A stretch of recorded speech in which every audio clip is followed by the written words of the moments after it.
Welcome to Wife Cheating Story. I hope you have an enjoyable and relaxing time listening. Let's get started.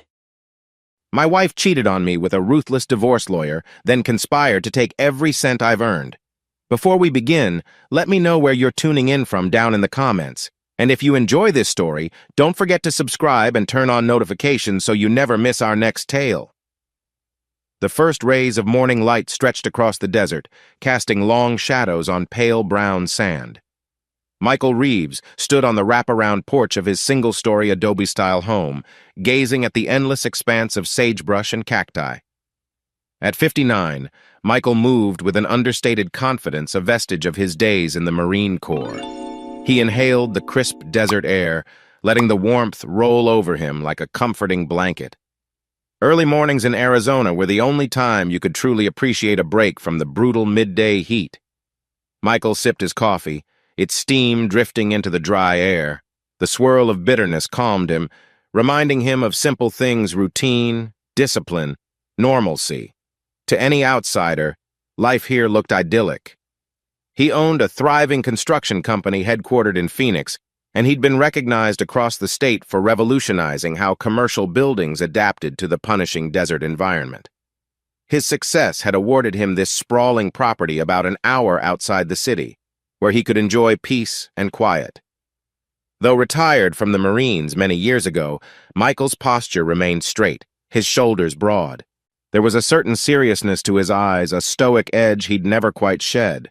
Yet around his wife, Sandra Reeves, that edge softened. She'd once told him she fell in love with the man behind the tough exterior, the man who'd hold her in the evening, telling her everything was going to be okay when they were broke and nobody believed in their dreams. Sandra Reeves, at 54, had an elegance about her that made people forget how many hardships she'd endured in her younger days. Her naturally dark hair, often highlighted with subtle caramel streaks, fell in layered waves around her shoulders. She had opened her first spa in a small strip mall nearly 2 decades ago. Back then, it was mostly just a few rooms for facials and manicures. Over time, as Michael's construction empire grew, so did Sandra's ambitions. She expanded her spa into a high-end sanctuary in Scottsdale, catering to wealthy clientele seeking lavish treatments. In the early morning sun, Sandra emerged from the house with a tall glass of freshly squeezed juice. She wore a chic silk robe embroidered with a delicate floral pattern. Even in casual wear, she radiated a kind of timeless beauty.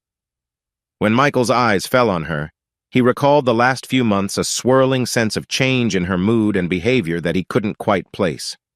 It was a subtle tension, creeping into their once harmonious routines. "Morning," she greeted, stepping beside him on the porch. A soft smile crossed her lips, but something behind her eyes seemed distant. "Sleep well?" "Fair enough," Michael replied, forcing a small smile. "I was up late reviewing some new proposals for the office complex project in downtown Phoenix. They want an accelerated timeline, so it might be tricky." Sandra nodded politely.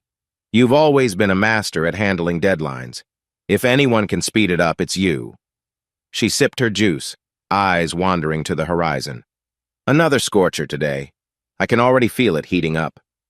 Michael glanced at her, noticing how quickly she diverted her focus.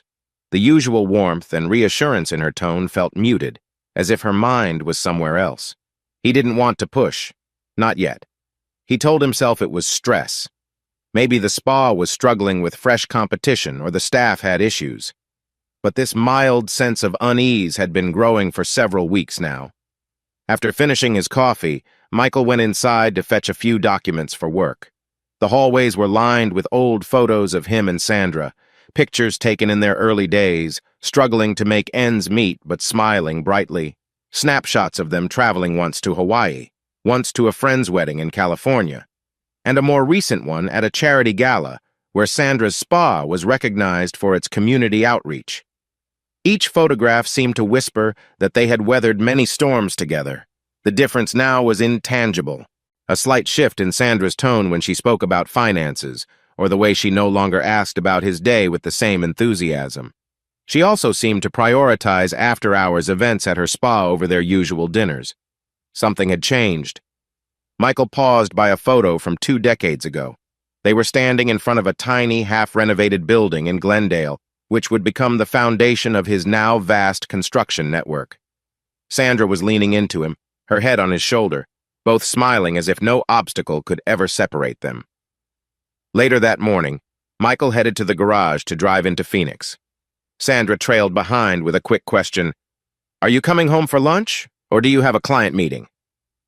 "I have a meeting with the bank around midday," Michael answered, fiddling with his keys. "I'll probably grab something quick on the way. Why, did you want to grab a bite?" She hesitated. No, it's fine. I have a new prospective client at the spa. We might go over some treatments." Michael gave her a measured look. It felt like she was holding back, but he had no reason to doubt her, so he nodded. "All right, then. See you tonight?" "Sure," she said, flashing a quick, almost apologetic smile. But as he turned to open the car door, he caught her reflection in the side mirror. Her expression was tense, anxious, maybe. He tried to ignore the twist in his gut, telling him this was more than normal stress. The drive to Phoenix took him through scenic desert highways. Barrel cacti dotted the landscape, and the rocky outcrops shimmered with morning heat waves. Usually, Michael enjoyed the solitude of the commute time to plan out his day, think about construction schedules, or recall old Marine drills that shaped his discipline.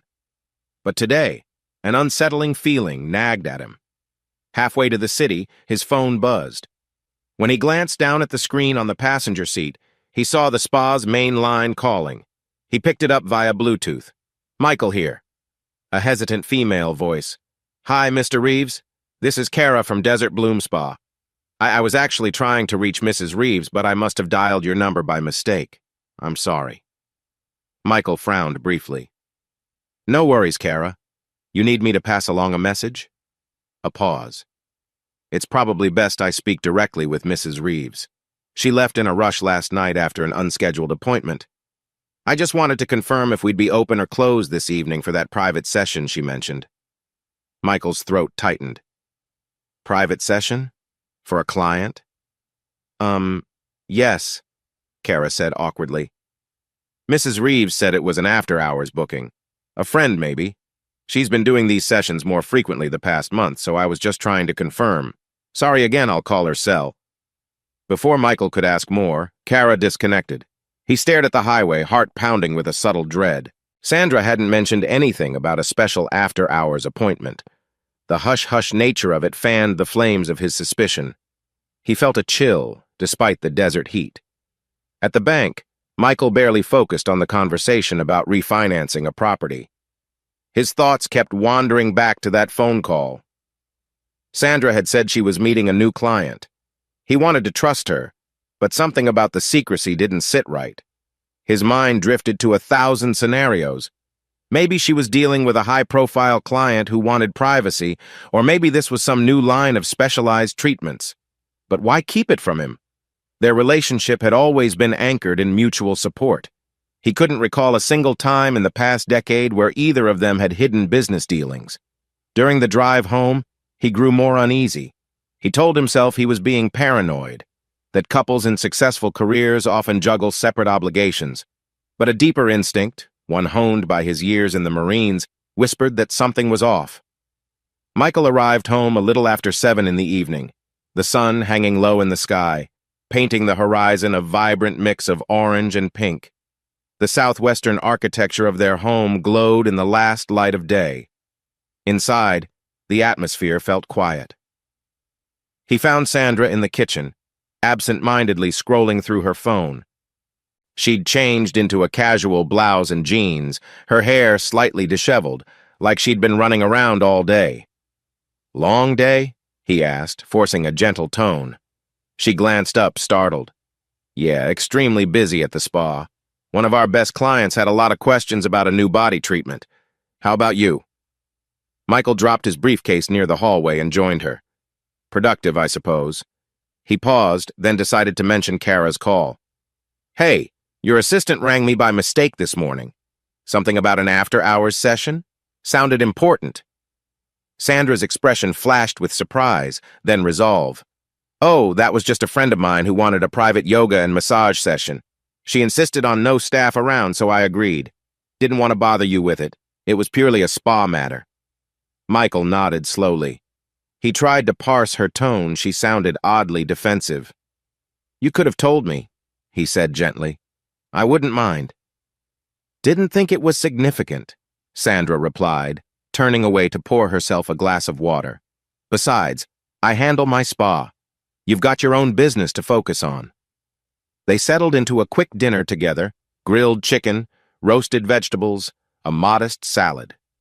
Michael tried to break the awkward tension by sharing details about the bank meeting, but Sandra was only half listening. She kept checking her phone. Every time it buzzed, she'd flick her eyes down and turn the screen away from him.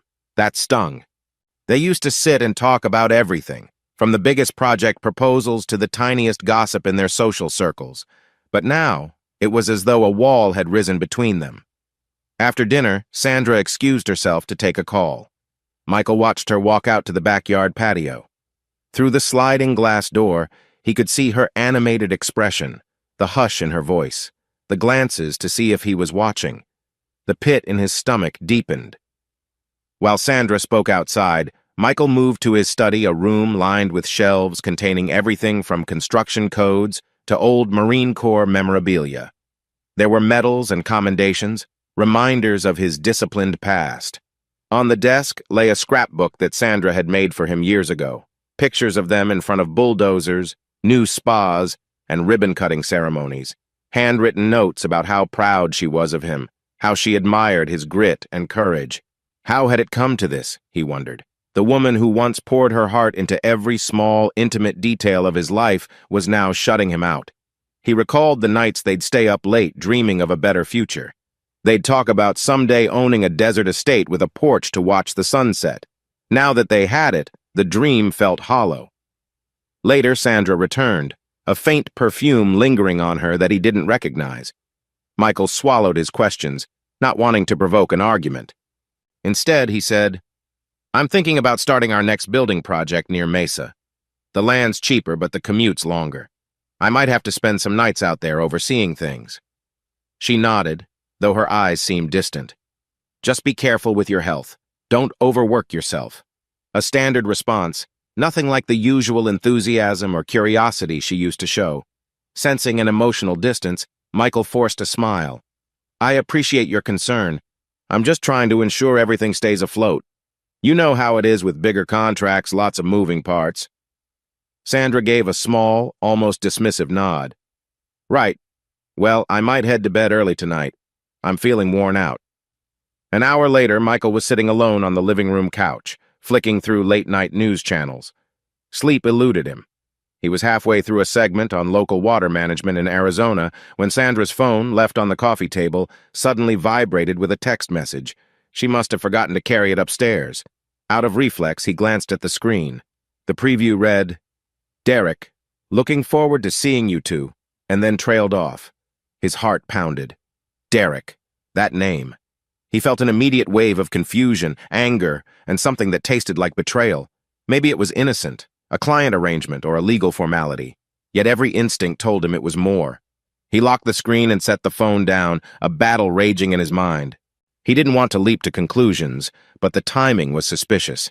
He thought back to the phone call from Kara, the secrecy, the after-hours spa visits. It was as though puzzle pieces started aligning, forming a picture he'd hoped he'd never see. Torn between confronting Sandra and preserving his pride, Michael took a deep breath and headed upstairs. The corridor was dark, and at the far end was their bedroom, the door slightly ajar. He found Sandra lying in bed, half covered by a thin sheet, her face turned away. The muted glow of the bedside lamp cast a soft light across her hair. He could see from her steady breathing that she might be drifting off. Part of him wanted to storm in, demand to know the truth. Another part remembered how he valued clarity over chaotic emotion.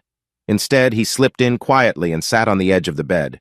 The silence pressed down on him, heavy with unspoken questions. He stared at her form beneath the sheet, remembering how comforting it once was just to be near her. They had built so much together, a marriage, successful businesses, a reputation in the community. He recalled the day they purchased this house, sharing hopeful smiles as they walked through empty rooms, promising to fill them with love and laughter. But now, doubt had taken root. And for all his Marine Corps stoicism, Michael couldn't control the unsettled feeling in his chest. Sleep came only in short, restless bursts. The next morning, Sandra left early. She said she had an appointment with a spa supplier, then a lunch meeting with potential investors. Michael was left in a hollow home, the quiet making every footstep echo. Around mid-morning, he decided to call Luke Patterson, an old friend from his Marine days who now did private security consulting.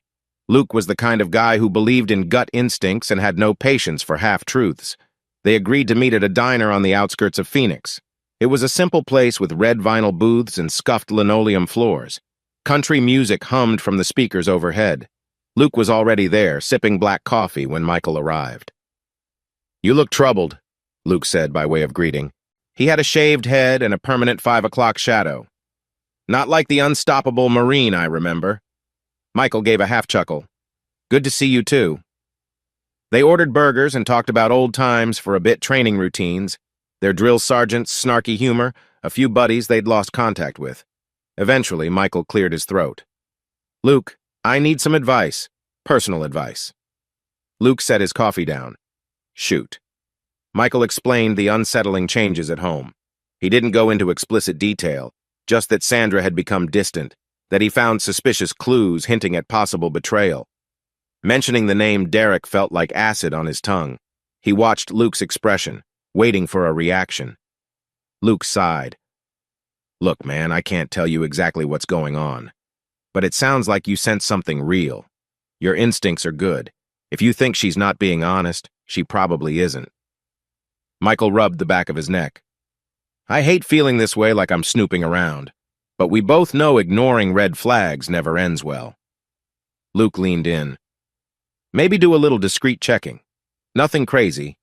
A friend in law enforcement, or a private investigator who keeps things off the record. If it's nothing, then you'll have peace of mind. If it's something, well, better you know sooner than later." Michael nodded, relief and anxiety mixing in his chest. Talking to Luke felt like the first step in acknowledging a problem. He just wasn't sure he was ready for answers. That evening, Michael tried once more to have a normal conversation with Sandra.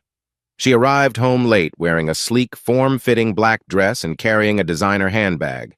Her hair was styled in a way that seemed more glamorous than usual for a day at the spa. "You look nice," he commented, not hiding his curiosity. She breezed past him into the living room. It was a big day. Potential investors wanted to see how we presented ourselves. It went well, I think.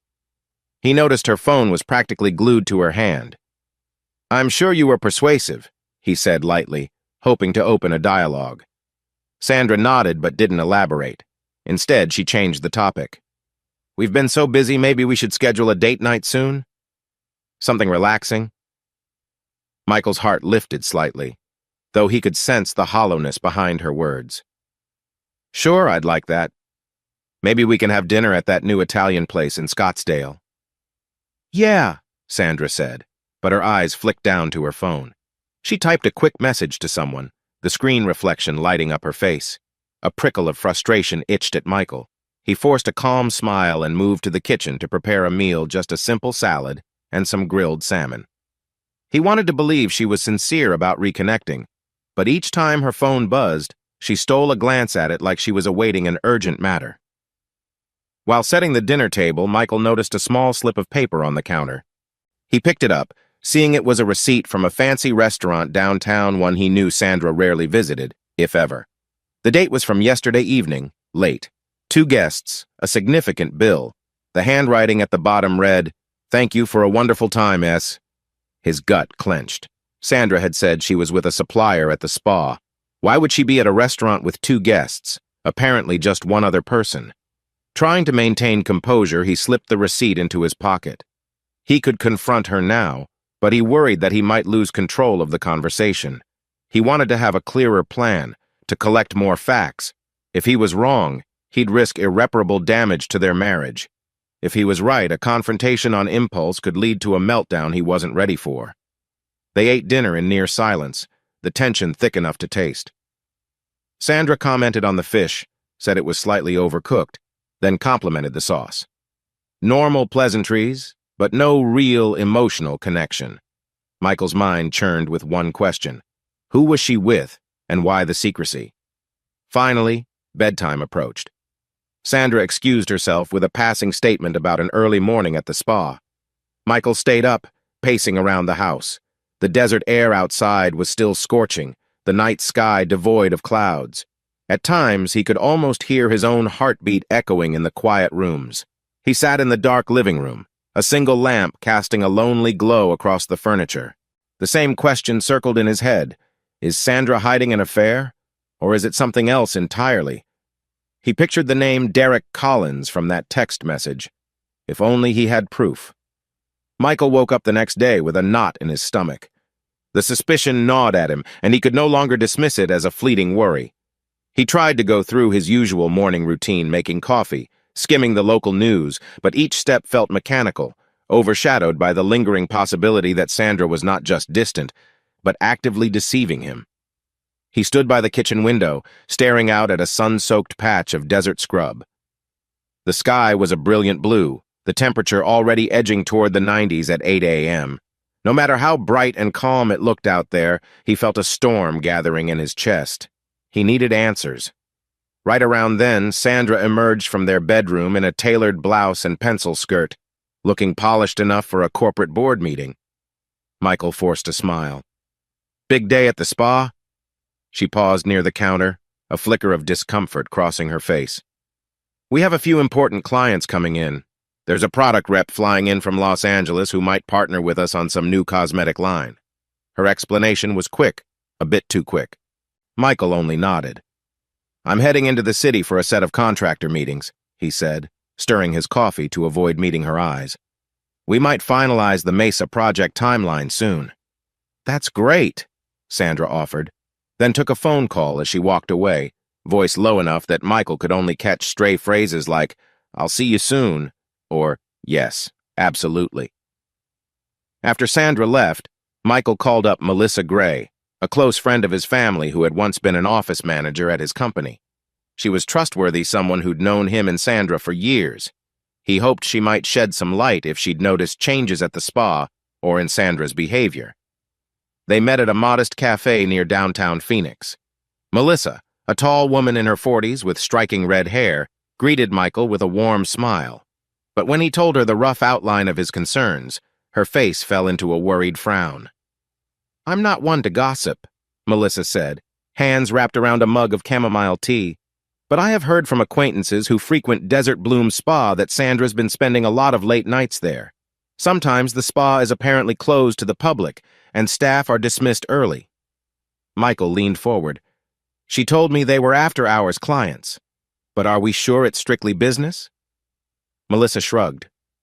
I don't know specifics, but the rumor among some staff was that she might be meeting a lawyer friend, someone who advises her on expansions.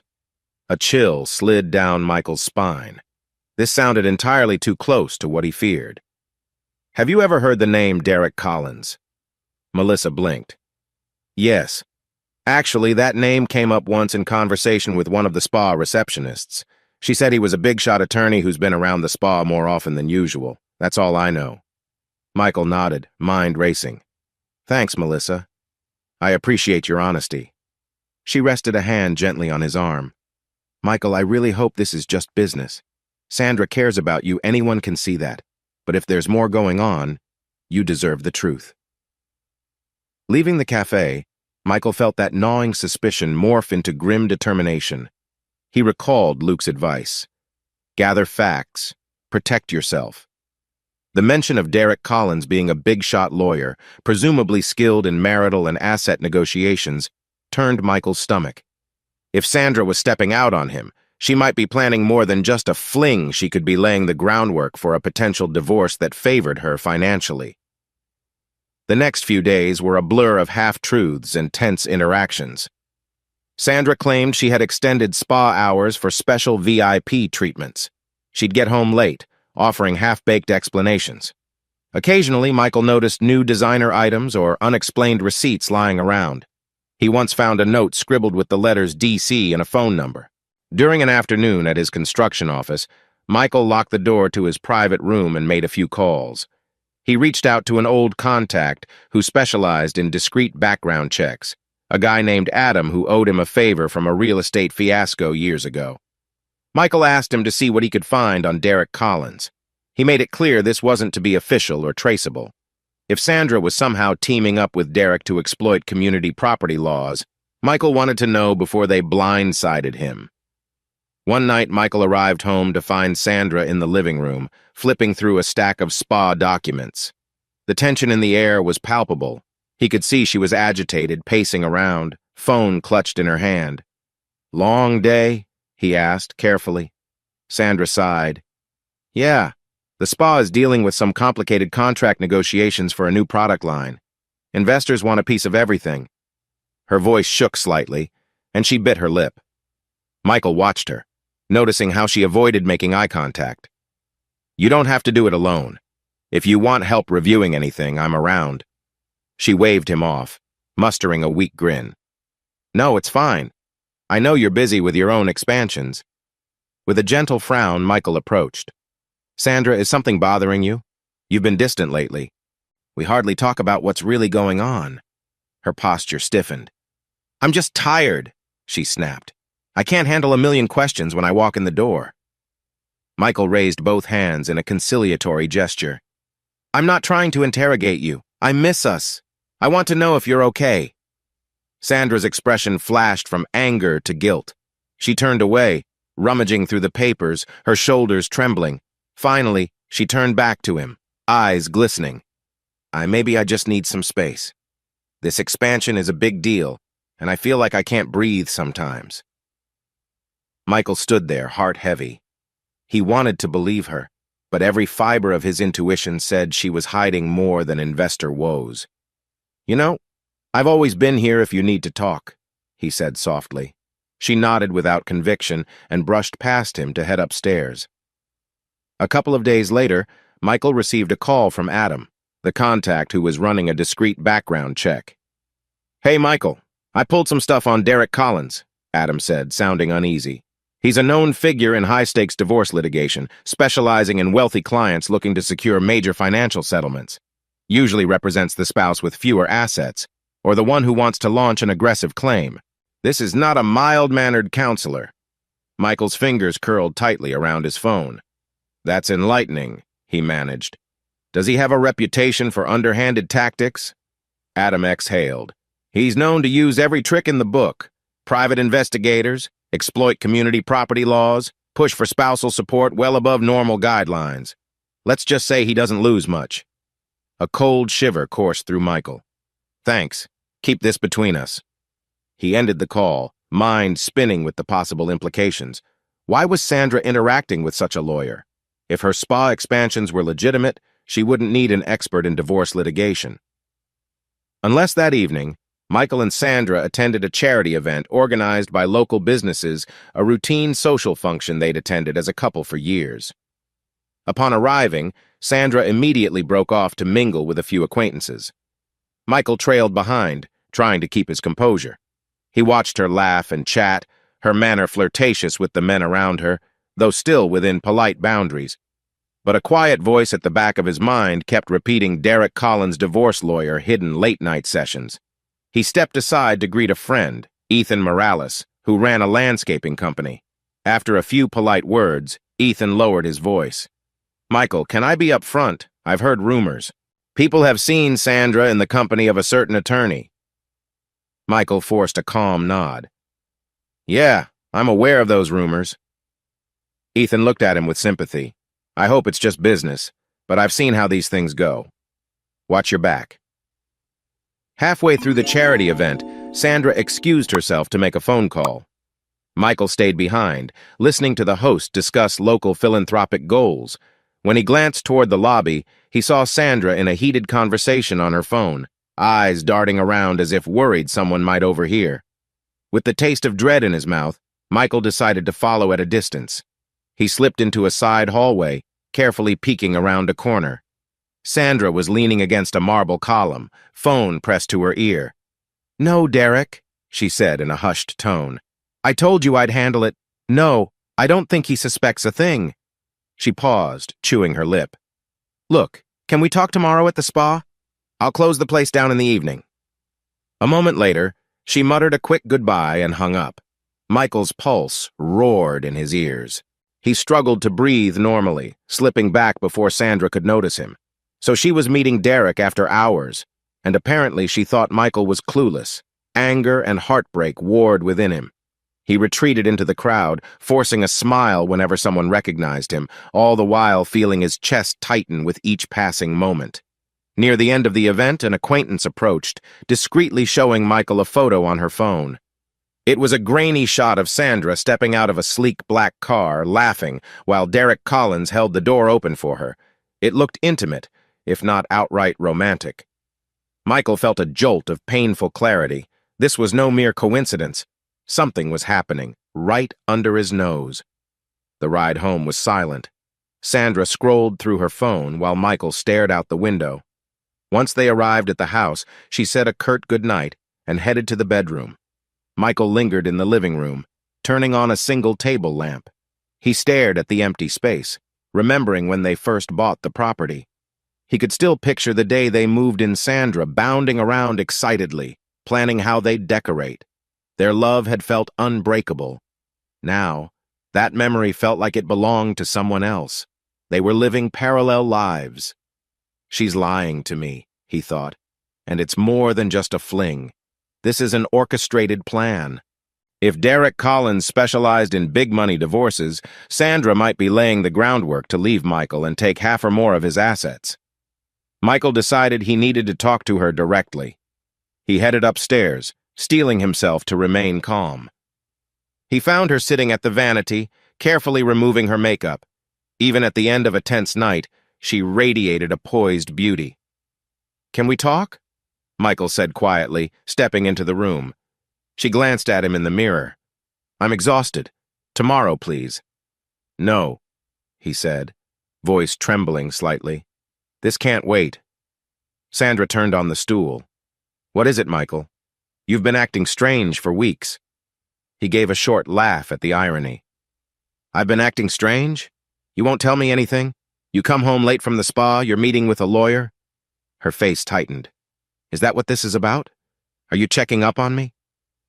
Michael swallowed the surge of anger. "Maybe I wouldn't have to if you were honest with me. Who the hell is Derek Collins, and why is he all over your schedule?" She stood up, eyes blazing. "He's just someone helping me with legal contracts for expansions. You're prying into my business like I'm a child. It's humiliating." He clenched his jaw. "So humiliating that you're keeping it secret? Because from where I stand, it looks a lot like you're planning something behind my back." Sandra glared, tears welling in her eyes. "You've always been controlling. Your way, your timelines, your projects. You act like I can't have a separate life or private meetings." "That's not what I said," Michael replied, voice breaking. "I just want to understand.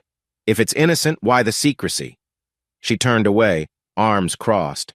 "Sometimes I want to handle things on my own, without you overshadowing me. I'm sorry if that hurts your ego." She threw a look over her shoulder, a mix of anger and sadness. "If you can't trust me, that's your problem." Michael stood rooted in place, stunned. She grabbed pajamas and stomped into the bathroom, slamming the door. He exhaled shakily, realizing a confrontation tonight would only escalate, but he wasn't sure how much longer he could hold back. Unable to sleep in the same room with that tension, Michael retreated to the guest bedroom. The house felt too large, too empty, like the walls were mocking the silence between them. He lay on the stiff bed, staring at the ceiling fan spinning lazily overhead. Outside, a coyote's distant howl broke the silence of the desert night. He thought of calling Luke again or confiding in Melissa. He hated how suspicious he'd become, but the photo and overheard phone call confirmed that Derek Collins was more than just a legal advisor. The next step, he decided, was to gather irrefutable evidence. If Sandra was plotting a divorce ambush, he needed to protect himself, and maybe, in some twisted way, protect her from Derek's manipulations. It was possible Sandra was just under the spell of a man who saw her as a golden goose. But that phone call suggested she was a willing participant. Over the next day, Michael used every spare moment to compile a list of suspicious events and receipts. He contacted his cell phone provider to request call logs for the joint plan he and Sandra shared, something he'd never felt the need to do until now. He also examined bank statements for any unusual withdrawals or unexplained charges. It felt invasive, but desperation drove him. Sure enough, he noticed repeated phone calls to the same private number, often late at night, correlating with Sandra's absences from home. He cross-checked the number with Adam's background info. It belonged to Derek Collins. That evening, Michael was at his office, finishing up phone calls to finalize the Mesa project. Most of his employees had gone home, the overhead fluorescent lights humming softly. He rummaged through old files to find details about the distribution of his assets. His construction company was a separate legal entity, but Arizona's community property laws often complicated such matters. If Sandra was building a legal case with Derek's guidance, he needed a defensive strategy. Just then, his phone buzzed with a text from Adam. "Found more. Looks like Derek's setting up shell accounts to move assets if needed. Possibly in your wife's name. Not sure. Be careful." Michael stared at the screen, blood pounding in his temples. This wasn't just an affair. They were orchestrating a potential financial coup. Part of him felt physically ill, imagining how long Sandra might have been planning this betrayal. He left the office late, driving down the deserted highway. His headlights cut through the pitch-black desert, occasionally reflecting off a saguaro cactus.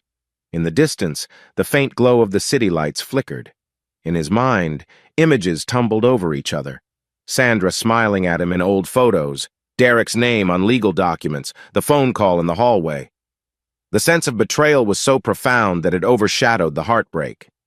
He realized he might be about to lose everything, not just his wife, but half the empire he'd built from scratch. When he got home, Sandra's car wasn't in the driveway. The house was dark, silent. He tried calling her, but it went straight to voicemail. Tension coiled in his gut. After hours again, he thought bitterly. No doubt with him. Derek. Michael sank onto the sofa in the living room, turning on a small lamp. He found himself gripping a framed photo from years ago, the two of them laughing outside their first small construction trailer. A single question echoed in his mind. How could the woman I loved, who stood by me in my worst times, become this person? It was well past midnight when Sandra finally came home. Michael was still on the couch, eyes fixed on the door. She stepped in quietly, as though trying not to wake him, only to freeze when she saw him sitting there.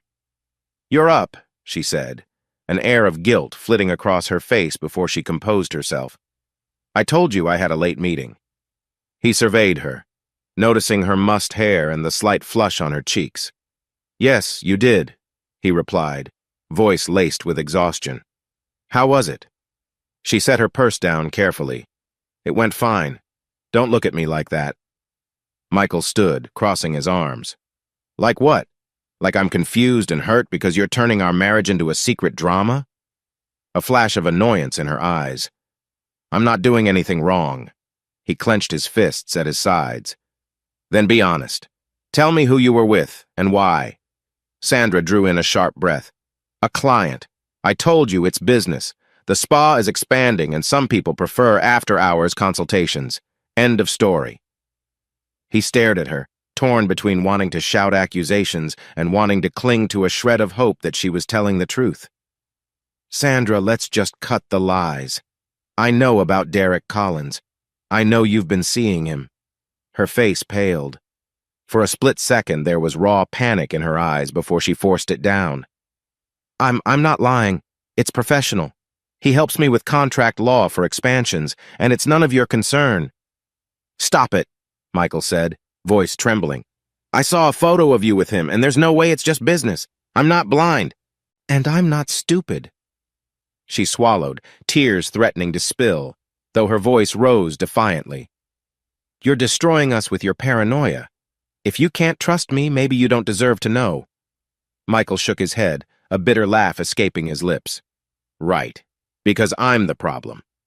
He turned away, walking upstairs, leaving her standing in the dark hallway, her figure partially lit by the faint glow of the porch light that slipped in through the window. Michael shut himself in the guest bedroom again. The house felt like it was groaning under the weight of tension, the walls holding secrets in every corner. He lay on the bed, fully dressed, staring at the ceiling fan once more. Sleep seemed impossible.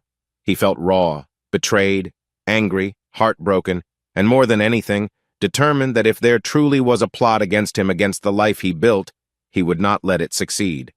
His mind whirled with half-formed strategies. He remembered the unstoppable Marine he once was, how he overcame impossible odds in training. This was no battlefield, but the stakes felt just as high.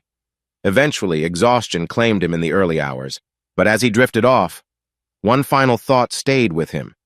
He needed proof. Clear, undeniable proof. Only then could he confront Sandra or Derek or both without the risk of being gaslit or manipulated. He was already preparing in his mind how to gather evidence, call logs, documents, possibly hidden cameras or trackers. It felt wrong, but it also felt necessary. His final waking image was of Sandra's distant eyes, once so full of love, now clouded with secrets. He wondered if the woman he'd known and cherished even existed anymore, or if she was long gone, replaced by someone else entirely. Michael awoke to the piercing light of dawn, his eyes gritty from lack of sleep. The guest bedroom was small, furnished with a simple dresser and a bed they usually kept for visitors. Never before had he imagined he'd be the one sleeping here while his wife stayed in their master bedroom. He let out a long breath, forcing himself to focus. Today, everything would change. He'd gather irrefutable evidence, confront Sandra with the facts, and protect himself from whatever Derek Collins had planned. By 8 o'clock, Michael was in his study, rummaging through old Marine Corps journals where he'd once noted tactical ideas and methods for collecting intel. Of course, that was years ago, and it had been in a very different context. But the mindset was the same. Gather data, confirm your suspicions, and plan your moves accordingly. He pulled up his phone logs, bank statements, and credit card transactions. The pattern of after-hours spa charges, restaurants he'd never heard of, and certain coded expenses was undeniable. Like footprints in the sand, they traced a path to something clandestine. Michael decided to speak once more with Luke Patterson. They arranged to meet at Luke's small office in a drab commercial building on the outskirts of the city. Luke worked as a security consultant and had connections that could help Michael discreetly monitor Sandra's activities. Luke greeted him with a brisk handshake. "Man, you look worse than the last time I saw you. This is really eating you up, huh?" Michael nodded grimly, glancing at the array of monitors on Luke's wall that displayed security feeds from various commercial clients. "I can't sleep. She denies everything, but I have partial proof. I need more, though, hard evidence. If Derek Collins is planning to help her take half my empire or more, I have to stop it." Luke folded his arms, expression thoughtful. "Look, we can do this a few ways. I have a contact who can set up surveillance on her car, track her movements. We could also place discreet cameras at the spa if you can get me access. But these steps are borderline invasive. Are you ready for that?" Michael exhaled, a lump forming in his throat. "I'm not proud of it, but I have no choice. I need the truth." Luke nodded. "All right, let's do it carefully. If she's meeting him at the spa after hours, that's the prime spot to watch. But be prepared for what you might see." That very night, Michael made an excuse to swing by the spa. He told Sandra he had a late construction meeting and might not be home until after 9. Meanwhile, she said she'd be working on product orders alone. In reality, Michael met Luke behind the building. The spa was housed in a modern, 2-story structure with sleek, tinted windows. The facade bore a stylish Desert Bloom Spa logo. Once Luke confirmed there were no staff members left inside, Michael used the emergency key Sandra had once given him before secrets became their new normal to slip into a side entrance that led to a storage room. The space smelled faintly of aromatherapy oils and fresh towels. Fumbling with a small flashlight, Michael found the corridor leading to an office that overlooked the main spa floor. Luke planted a tiny camera high in a corner, angled to capture the lounge area where Sandra supposedly held private sessions. They minimized risk by avoiding her personal office, which might be locked or trigger suspicion. Within 15 minutes, they slipped back out as quietly as they had come. Michael felt his heart pounding throughout the process. He never dreamed he would spy on his own wife. But the knowledge of Derek's involvement steeled his resolve. If they were planning a massive legal move, Michael needed a complete picture of their methods. The next day passed in slow motion.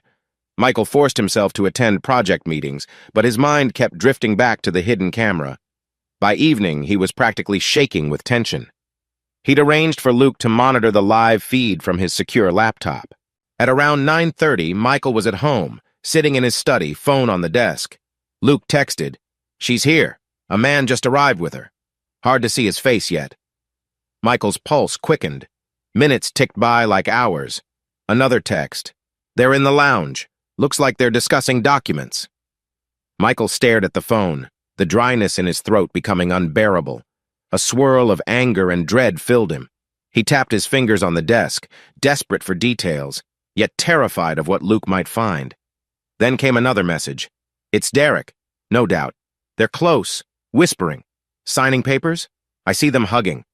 This is definitely not just business." Michael closed his eyes, the final shards of doubt shattering. He had his confirmation. Sandra was physically and emotionally involved with Derek, possibly planning legal maneuvers right in the spa. A spark of adrenaline seared through him, mixed with heartbreak and raw fury. Michael didn't confront Sandra that night. Instead, he spent hours combing through the digital backup of Sandra's spa emails. She'd once asked for his help setting up the email server so he knew where backups might be stored. He found a hidden folder referencing Project Bloom, a suspicious name that seemed unrelated to standard spa operations. Some messages indicated strategic planning, references to legal frameworks, property evaluations, even mentions of community asset leverage. Although the emails were carefully worded, they pointed to a worst-case scenario, Sandra and Derek drafting steps to claim financial rights beyond a straightforward half of Michael's holdings, possibly by claiming certain assets were commingled. Michael's construction empire, the real estate he painstakingly accumulated over decades, might be vulnerable. He read until dawn, each email cutting deeper than the last. They contained hints of personal closeness, too. Subtle remarks about spending quality time, about "we have to be discreet." He noticed dates that lined up exactly with the nights Sandra said she'd been working alone. Armed with partial evidence, Michael visited the spa in broad daylight, catching a few of the staff members off guard. He pretended it was a friendly visit, strolling through the glossy reception area with its tranquil music and pastel decor. When he found Kara, the same receptionist who had mistakenly called him weeks ago, he struck up conversation. "So, how are the after-hours sessions going these days?" he asked casually, feigning an easy smile. Kara looked momentarily startled. I think we're done for the time being," she said, eyes darting nervously. "Mrs. Reeves said we'd go back to normal hours." Michael nodded, noticing the girl's hesitation. "I appreciate you taking care of things. Sandra's lucky to have such a loyal receptionist." He paused, then quietly added, "If anything unusual comes up, you can always let me know. Sometimes I help with the business side." She swallowed, her gaze flicking to the side. "Sure, Mr. Reeves. I'll keep that in mind." He could sense her discomfort. Possibly she'd been instructed not to discuss details, but the fear in her eyes confirmed something shady had been happening.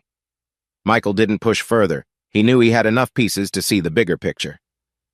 That afternoon, Michael received a call from his friend Melissa Gray. She spoke in a hushed tone, as if worried about eavesdroppers. "Michael, I'm hearing chatter that Sandra's meeting with Derek Collins for more than expansions. Some of her close spa friends are suspicious. They're worried you're in the dark and might get blindsided." Michael's voice grew taut. "I appreciate the heads up, Melissa. I've already discovered quite a bit." There was a pause. "Then you know they're planning something big, right?" He swallowed. "Yes, but I'm not going down without a fight."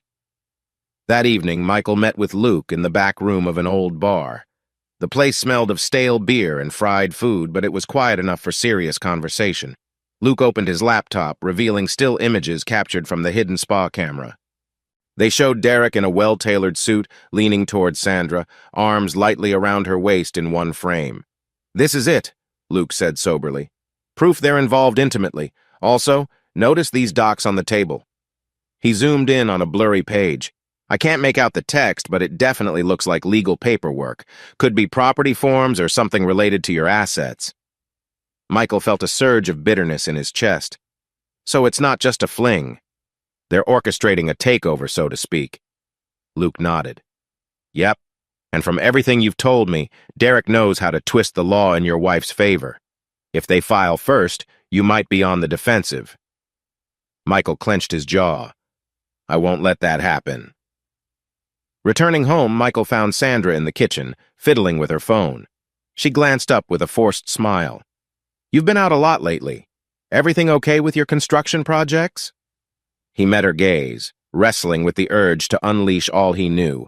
Instead, he forced a neutral tone. Busy, yeah. Just finalizing some deals. She nodded, eyes flicking back to her phone. Well, dinner's on the stove if you're hungry. I'm going to bed early. Big day tomorrow. Michael watched her retreat to the hallway, realizing that the rift between them had grown so wide they barely knew each other anymore. His mind replayed the images from the hidden camera, the damning messages. A small voice inside him asked if he still loved her enough to try saving the relationship. Another voice answered that it was too late, she'd made her choice. That night, Michael gathered every piece of evidence on a flash drive. Call logs, surveillance photos, email screenshots. He tucked them into a secure box in his study, along with important company documents that outlined the ownership structure of his construction firm. He also began drafting a plan to restructure his holdings in ways that would be difficult for Derek or Sandra to dismantle. Though the heartbreak weighed heavily, a growing sense of determination pushed him forward. This was no longer just about saving money. It was about preserving his dignity, his life's work, and ensuring that the betrayal he suffered didn't strip him of everything he'd built. He stared at an old Marine Corps motto he'd painted on a wooden plaque years ago: Adapt, improvise, overcome. The words glowed faintly in the dim light. He would adapt to this new threat. He would improvise, using every strategy at his disposal, and he would overcome, no matter the personal cost. The next day, Michael scheduled a private meeting with a lawyer friend he'd known from business dealings, Mark Fisher. Mark was not a divorce attorney, but specialized in corporate law and asset protection. Michael laid out the situation in broad strokes. He didn't mention the affair in detail, but he described the possibility that his wife was aligned with a predatory divorce lawyer looking to claim significant assets. Mark tapped a pen on his desk, a worried line creasing his brow. Michael, you may need a family law attorney too if you think a divorce is imminent. I'm aware, Michael said, exhaling. But first, how do I shield my company from an aggressive claim? Mark explained a few methods. Placing certain projects under subsidiary LLCs, ensuring personal funds weren't commingled with company accounts, and possibly establishing a trust for certain key assets.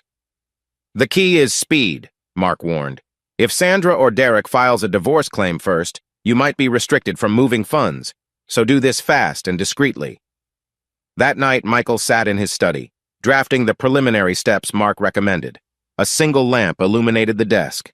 The rest of the house was dark. He could hear Sandra's footsteps upstairs, the creak of the floorboards as she paced. He pictured her on the phone with Derek, or lost in her own guilt if she felt any guilt at all. His mind wandered back to the early days of their marriage, how they used to laugh at silly inside jokes, how Sandra would bring him coffee during a late-night blueprint session, or how she'd fall asleep on the couch while he tinkered with new construction ideas. Now, they lived in the same house but felt like strangers. Could he have prevented this by paying more attention to her needs? Or had her ambition and greed simply outgrown their love? He brushed those questions aside. Even if he'd made mistakes, betrayal at this level was a choice she made, not something forced upon her. There was no going back. At midnight, he rummaged through a box of old keepsakes in the study closet. There he found a collection of letters Sandra wrote him when he was traveling for work in his early years, short messages filled with endearing terms like "my hero" and "always yours." He clenched his teeth, a wave of sorrow slamming into him. Was that the real Sandra, or had she been replaced over time by a woman enthralled by Derek's empty promises? For a moment he let himself feel the pain fully, tears threatening to blur his vision. Then he forced himself to stand, storing the letters away. His Marine mentality kicked in. Emotions must not cloud judgment. He needed to be sharp, to be ready. As he was about to turn in for the night, Michael glanced at Sandra's laptop on the dining table. It was locked, requiring a password. He remembered how she occasionally used her mother's birthday as a passcode. With a rush of adrenaline, he tried it. The screen unlocked. A quick search of her documents revealed a folder named Consulting Work, within which he found a subfolder DC Memos. Clicking on it, he saw a set of files detailing something called Asset Division Strategy. The language was chillingly methodical, referencing how to classify marital property, how to claim spousal support citing emotional distress, and how to force a quick sale of certain real estate holdings. Michael's heart pounded in a mix of rage and heartbreak. This was real. She'd been planning every angle for months. A surge of adrenaline fueled him to print off the documents. As the printer whirred in the corner, he glimpsed lines about proving neglect to justify spousal support. The lies. The meticulous planning. It was all spelled out in black and white. Somewhere upstairs, Sandra slept. Derek Collins likely waited in the wings, preparing to pounce once everything aligned. But Michael Reeves, once a proud Marine, now a seasoned businessman, was no longer stumbling around in the dark.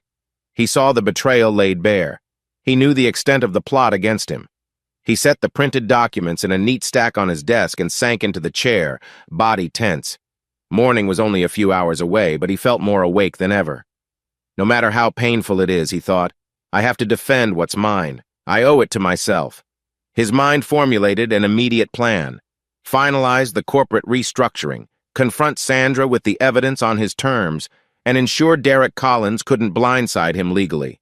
The heartbreak and betrayal would have to take a back seat to strategy, at least for now. And so, in the hush of late night, with the desert wind rustling against the windows, Michael Reeves steeled himself for the battles to come. He felt a sense of grim clarity. Whatever love had once connected him and Sandra was overshadowed by betrayal, and the only way forward was to act decisively. Yet a sliver of sorrow remained, pulsing in his chest. Why did it have to come to this, he wondered, but there was no turning back from the truth. The night air in Arizona was unusually still, and Michael Reeves found himself sitting on the edge of the guest room bed. A single lamp on the nightstand cast a soft glow across the walls. This was not his usual space. He and Sandra had shared the master bedroom for years, but that felt like a lifetime ago. Now, the mere idea of sleeping next to her, after everything he'd discovered, made his heart ache and his stomach churn. He still clutched a set of photographs, images captured by discreet surveillance that showed Sandra in an intimate moment with Derek Collins. Earlier that evening, he'd laid them out on the bed and stared at them until his eyes stung. She was more than just physically close to Derek in those snapshots. Her smile radiated a warmth that Michael hadn't seen in their marriage for months. His mind drifted back to a single question. Was this the same woman I've loved for decades? The betrayal left a raw, open wound, and despite all his training in the Marines, despite his grit in business, this personal blow cut deeper than anything he'd ever faced. In the dim light, Michael recalled the times they'd spent building their lives from scratch. He could practically taste the cheap takeout they used to share while staying up until 2 a.m. planning how to make rent on a small apartment in Glendale. Sandra would laugh at how he always double-counted the construction budgets, joking that he was more paranoid about finances than any bank manager. And he'd tease her right back, calling her the spa queen, even when she could barely afford a single treatment table. Over the years, their bond had seemed unbreakable. She'd stood by him when he fought for the first big commercial construction contract. She'd nursed him through an injury from an on-site accident. When he revisited those memories, he felt a bittersweet twinge. He wanted to believe that woman, the one who used to genuinely love and support him, still existed somewhere behind Sandra's now opaque gaze. But that was before the receipts, the messages, the phone logs, before the glimpses of her leaning against Derek's car, presumably strategizing how to exploit Arizona's community property laws to seize half of Michael's assets or more. The heartbreak was almost overshadowed by anger. Sometimes in the silence, he heard the faint ring of his old drill instructor's voice, urging him to adapt, improvise, overcome. It was an echo reminding him that he had to act, not wallow. Yet a larger part of him was still in emotional free fall. This was his wife. They had exchanged vows, promised each other loyalty in good times and bad. The immediate onslaught of pain, confusion, and heartbreak felt overwhelming. He caught his reflection in the mirror across the room, eyes bloodshot, jaw clenched. This was a man who normally exuded calm confidence, now undone by the discovery of a spouse's secret life. Morning light seeped in through the curtains as he tossed and turned, finally giving up on sleep around dawn. He made his way to the kitchen, where he brewed coffee in silence. The house felt sterile, as though any warmth had been gutted and carried away. He stared out the window at the desert horizon. A flicker of hope intruded on his bitterness. Could they mend this? He had built a life with Sandra, after all. If there was any chance she'd been manipulated by Derek or had made mistakes out of desperation, maybe they could piece things back together. People overcame infidelity, he'd heard of couples who found a way forward, painful as it might be.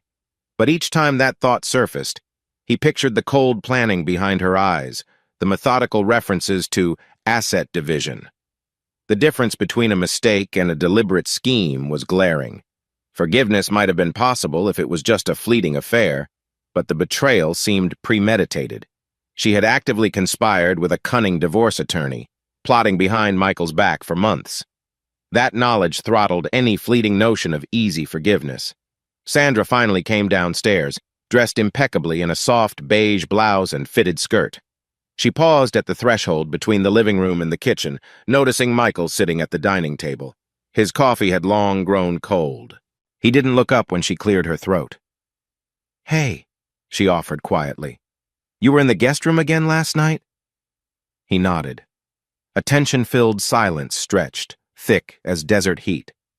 Sandra tried again, voice subdued. "We should talk, Michael. This distance is—" "Talk about what?" His voice came out sharper than he intended. He lifted his gaze, meeting her eyes. The betrayal simmered just behind his stare. "I'm all ears if you want to finally tell me the truth." She swallowed hard, avoiding his direct look. I need time to figure things out." Michael scoffed softly. "Convenient," he replied, bitterness lacing each word. "Maybe you should figure it out somewhere else. I can't keep living in this limbo." Sandra's expression wavered between anger and guilt. "Fine. I'll be out tonight. The spa is hosting a late event for a new product line anyway." He gave a half-bitter laugh. "Sure, you do that." Without further comment, she left. Michael watched her drive away, a swirl of sadness and fury tangling in his chest. He realized with sinking dread that he'd never felt so disconnected from her, not even in their toughest times. Mid-morning found Michael pacing in the living room, phone in hand, waiting for his old friend Luke Patterson to pick up. Luke had been the first person he'd confided in about the betrayal, though at that stage, it was mostly suspicion. Now that he had confirmation, he needed someone to talk to before he fell apart. "Hey, man," Luke's gravelly voice answered. "What's going on? You sound tense." Michael paused, choosing his words.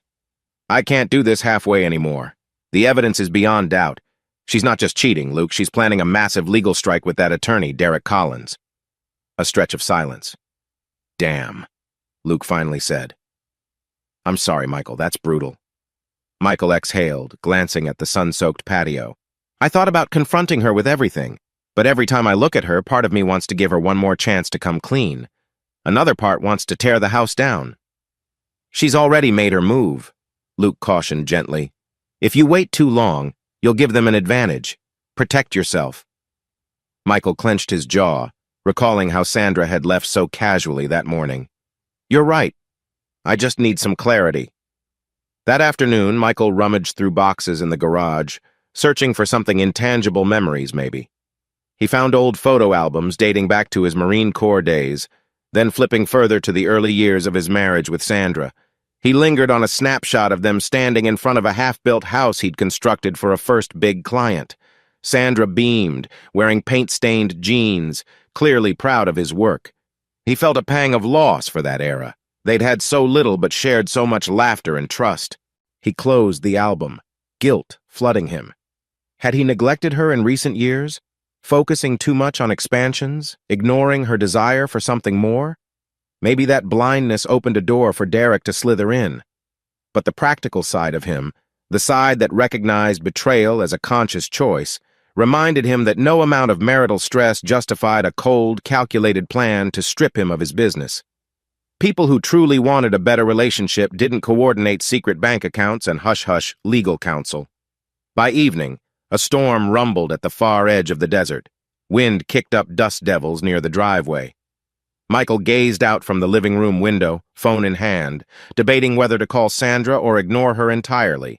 He knew she wasn't at the spa for anything legitimate. He'd already installed a small security measure in her phone that tracked location data. A morally gray move, but desperation had pushed him there. She was nowhere near the spa's location. Instead, she was in some upscale neighborhood on the other side of the city, presumably with Derek. He remembered a story from long ago, told by an old Marine buddy, about how the worst part of betrayal is the slow drip of realization that the person you trusted sees you only as an obstacle. The memory of that conversation stung now, because it rang so true. Michael paced, eyes flicking to the clock. 9:17 p.m., then 9:18. The walls felt as if they were closing in. Unable to tolerate the suffocating silence, he grabbed his keys and headed out.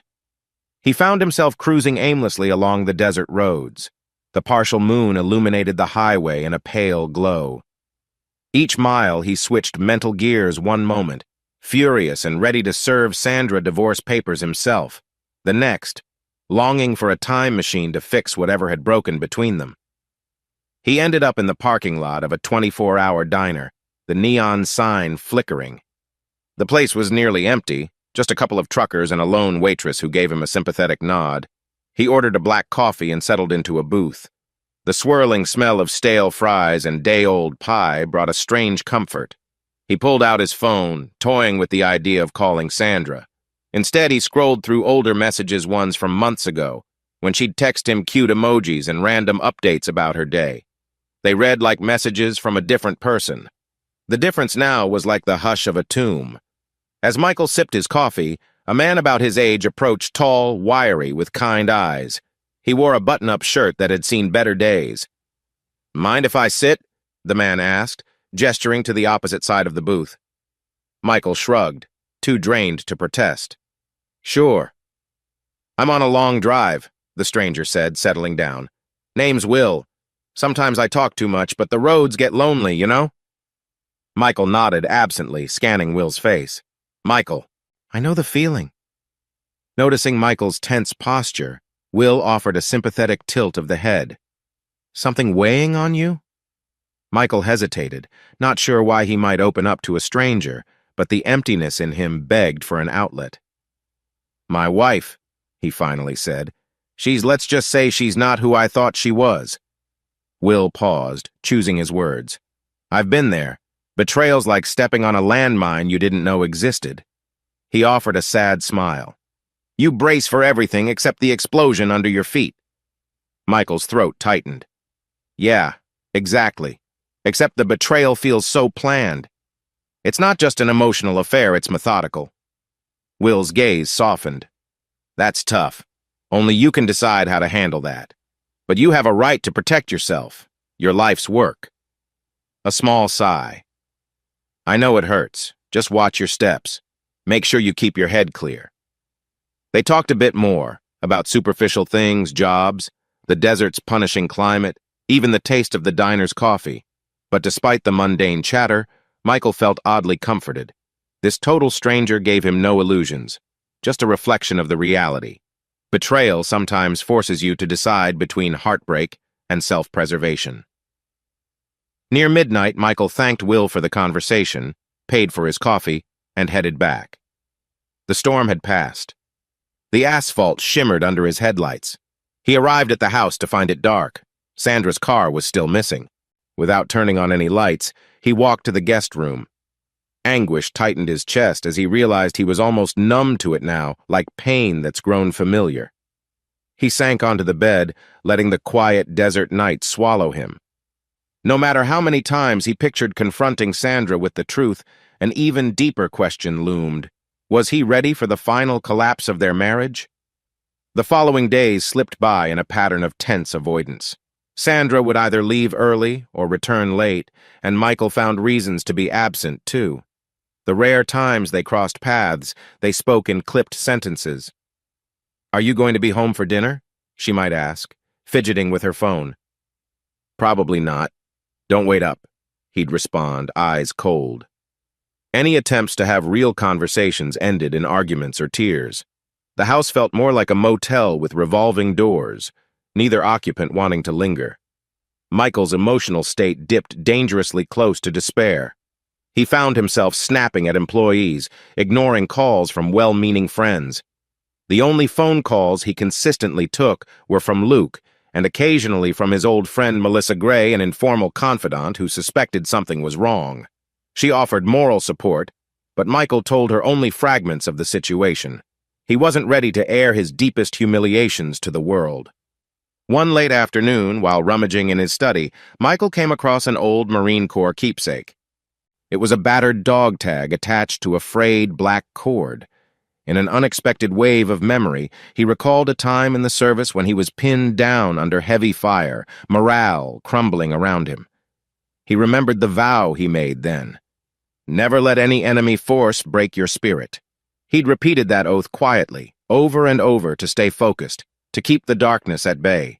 Now, in a far different battle, this war at home, his spirit felt dangerously close to broken. But the dog tag pressed into his palm, a reminder. Even the toughest moments can be overcome with discipline, strategy, and willpower. He swallowed hard, a new heat blooming in his chest. I can't live like this forever. If Sandra had truly crossed the line, if she saw him only as a means to an end, it was time to protect himself. He clutched the dog tag, letting its cool metal center him. That same night, as if orchestrated by fate to push him over the edge, Michael heard something that cemented his course of action. He had been half-dozing in the guest room, blinds partially open, a slice of moonlight illuminating the space. Then came the faint buzz of Sandra's voice from down the hall. The door to the master bedroom was cracked just enough for him to pick up the conversation. She was on a call, no surprise, but her tone was different, casual, almost scornful. Carefully, Michael eased out of the bed, pressing himself to the hallway wall to listen. "He's clueless, Derek," she said, voice dripping with derision. "It's like living with a ghost at this point. Yes, the accounts are set, and once we proceed, he won't know what hit him." A pause. "No, he's too proud to suspect I'd actually do it this way." Michael's pulse thundered in his ears. She was discussing the final stages of their plan. She even spoke of him in the past tense, as though his role in her life was already over. A chill shot up his spine, replaced almost instantly by a blazing fury. This was no misunderstanding, no last-minute hesitation on her part. She was fully complicit. They were coordinating to strike soon, using cunning legal tactics to bleed him dry. The malicious confidence in her voice extinguished any last flicker of hope that this might be an emotional mistake or a midlife crisis. It was cruelty wrapped in a business transaction. Michael backed away silently, returning to the guest room as if in a trance. Once inside, he locked the door and stood there, breathing hard, a searing mixture of anguish and grim determination coursing through him. So this is it. She had laid her trap, and it was only a matter of time before she sprung it. He flicked on the bedside lamp. The words from his old Marine oath echoed, "Adapt, improvise, overcome." If Derek and Sandra wanted a war, they'd get one. He felt a wave of clarity. This wasn't the time for self-pity. If he let them ambush him with a legal strike, he'd lose the company he'd spent decades building. No, he would not be a victim in his own home. Shoulders squared, he grabbed a yellow legal pad from the nightstand and began scribbling notes. He wrote bullet points about every piece of evidence he possessed: phone logs, emails, questionable receipts, the suspicious after-hours visits. Next, he listed potential allies, trusted employees, legal advisors who might help him rework the structure of his business. If they wanted to use the law, so would he, but on his terms. He also jotted down a single word: Sa-Mac, the desert. Arizona's wide, punishing terrain had always been his domain. He had a flicker of an idea about how to use that environment to gain a psychological edge. Derek and Sandra were sharks in legal waters, but out in the desert, Michael had the upper hand. An hour passed, then two, as he pored over the possibilities, eyes cold with focus. If Sandra was forging a path of betrayal, he'd craft a counterattack that left her and Derek with no illusions about his resilience. By the time the first light of dawn filtered through the blinds, Michael had filled pages of notes. He felt drained yet alive like a soldier on the eve of battle. He realized that the heartbreak was still there, raw and throbbing, but overshadowed now by a laser focus on what must be done. The day he dreaded, the day of absolute confrontation, was coming. But with it came an unexpected sense of empowerment. He was done being consumed by sorrow. He would find justice and reclaim control. He would fight back. Michael woke in the guest room, stiff but energized by the plan swirling in his mind. Rays of sun cut through the blinds, lighting up the pages of notes he'd written overnight. The heartbreak was still there, but overshadowed by the need for calculated, strategic action. He showered and dressed in a simple polo shirt and jeans, his typical off-site attire. Before leaving, he quietly checked if Sandra was around. Her bedroom door was shut tight, no sounds within. She must still be asleep, or pretending to be. He slipped out, determined to set his plan in motion. There was no more second-guessing, no more illusions that she'd come around. If she wanted to play dirty, so be it. His first stop was the corner office of Mark Fisher, a middle-aged corporate lawyer he'd known for years.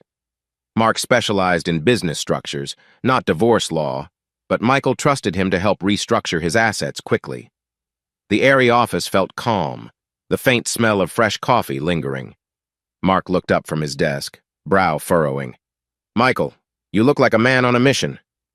"You could say that," Michael said, sitting down, carefully controlling his tone. "We need to talk about safeguarding my company.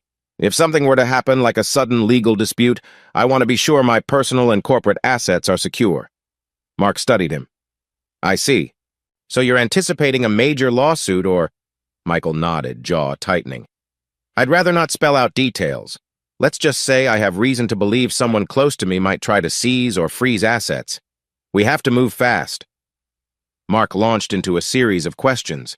What real estate did Michael own outright? Which properties were under joint title? Did the company have separate lines of credit in Sandra's name? They pored over documents, forging a plan, transferring certain holdings into subsidiary LLCs, setting up a trust for some intangible assets, and ensuring that the day-to-day funds in the main corporate account could be restricted with immediate effect if threatened. "Speed is key," Mark reiterated, tapping his pen. "We'll file these reassignments over the next few days. Once they're in place, any attempt to claim half or more of your holdings will be tangled in corporate legalities." Michael exhaled, feeling a grim satisfaction. Derek Collins might be a cunning divorce lawyer, but he wasn't the only one capable of working the system. After leaving Mark's office, Michael called Luke Patterson. They agreed to meet at a small cafe near the outskirts of Phoenix.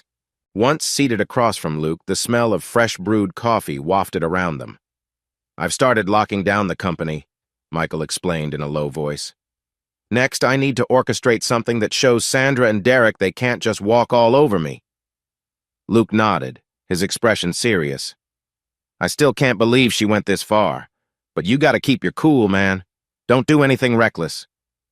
Michael gave a thin smile. "No, I'm thinking smarter. That's why I want to pick your brain about an idea related to the desert. If we can lure them out there under the pretense of a negotiation or a reconciliation, I might have the home field advantage."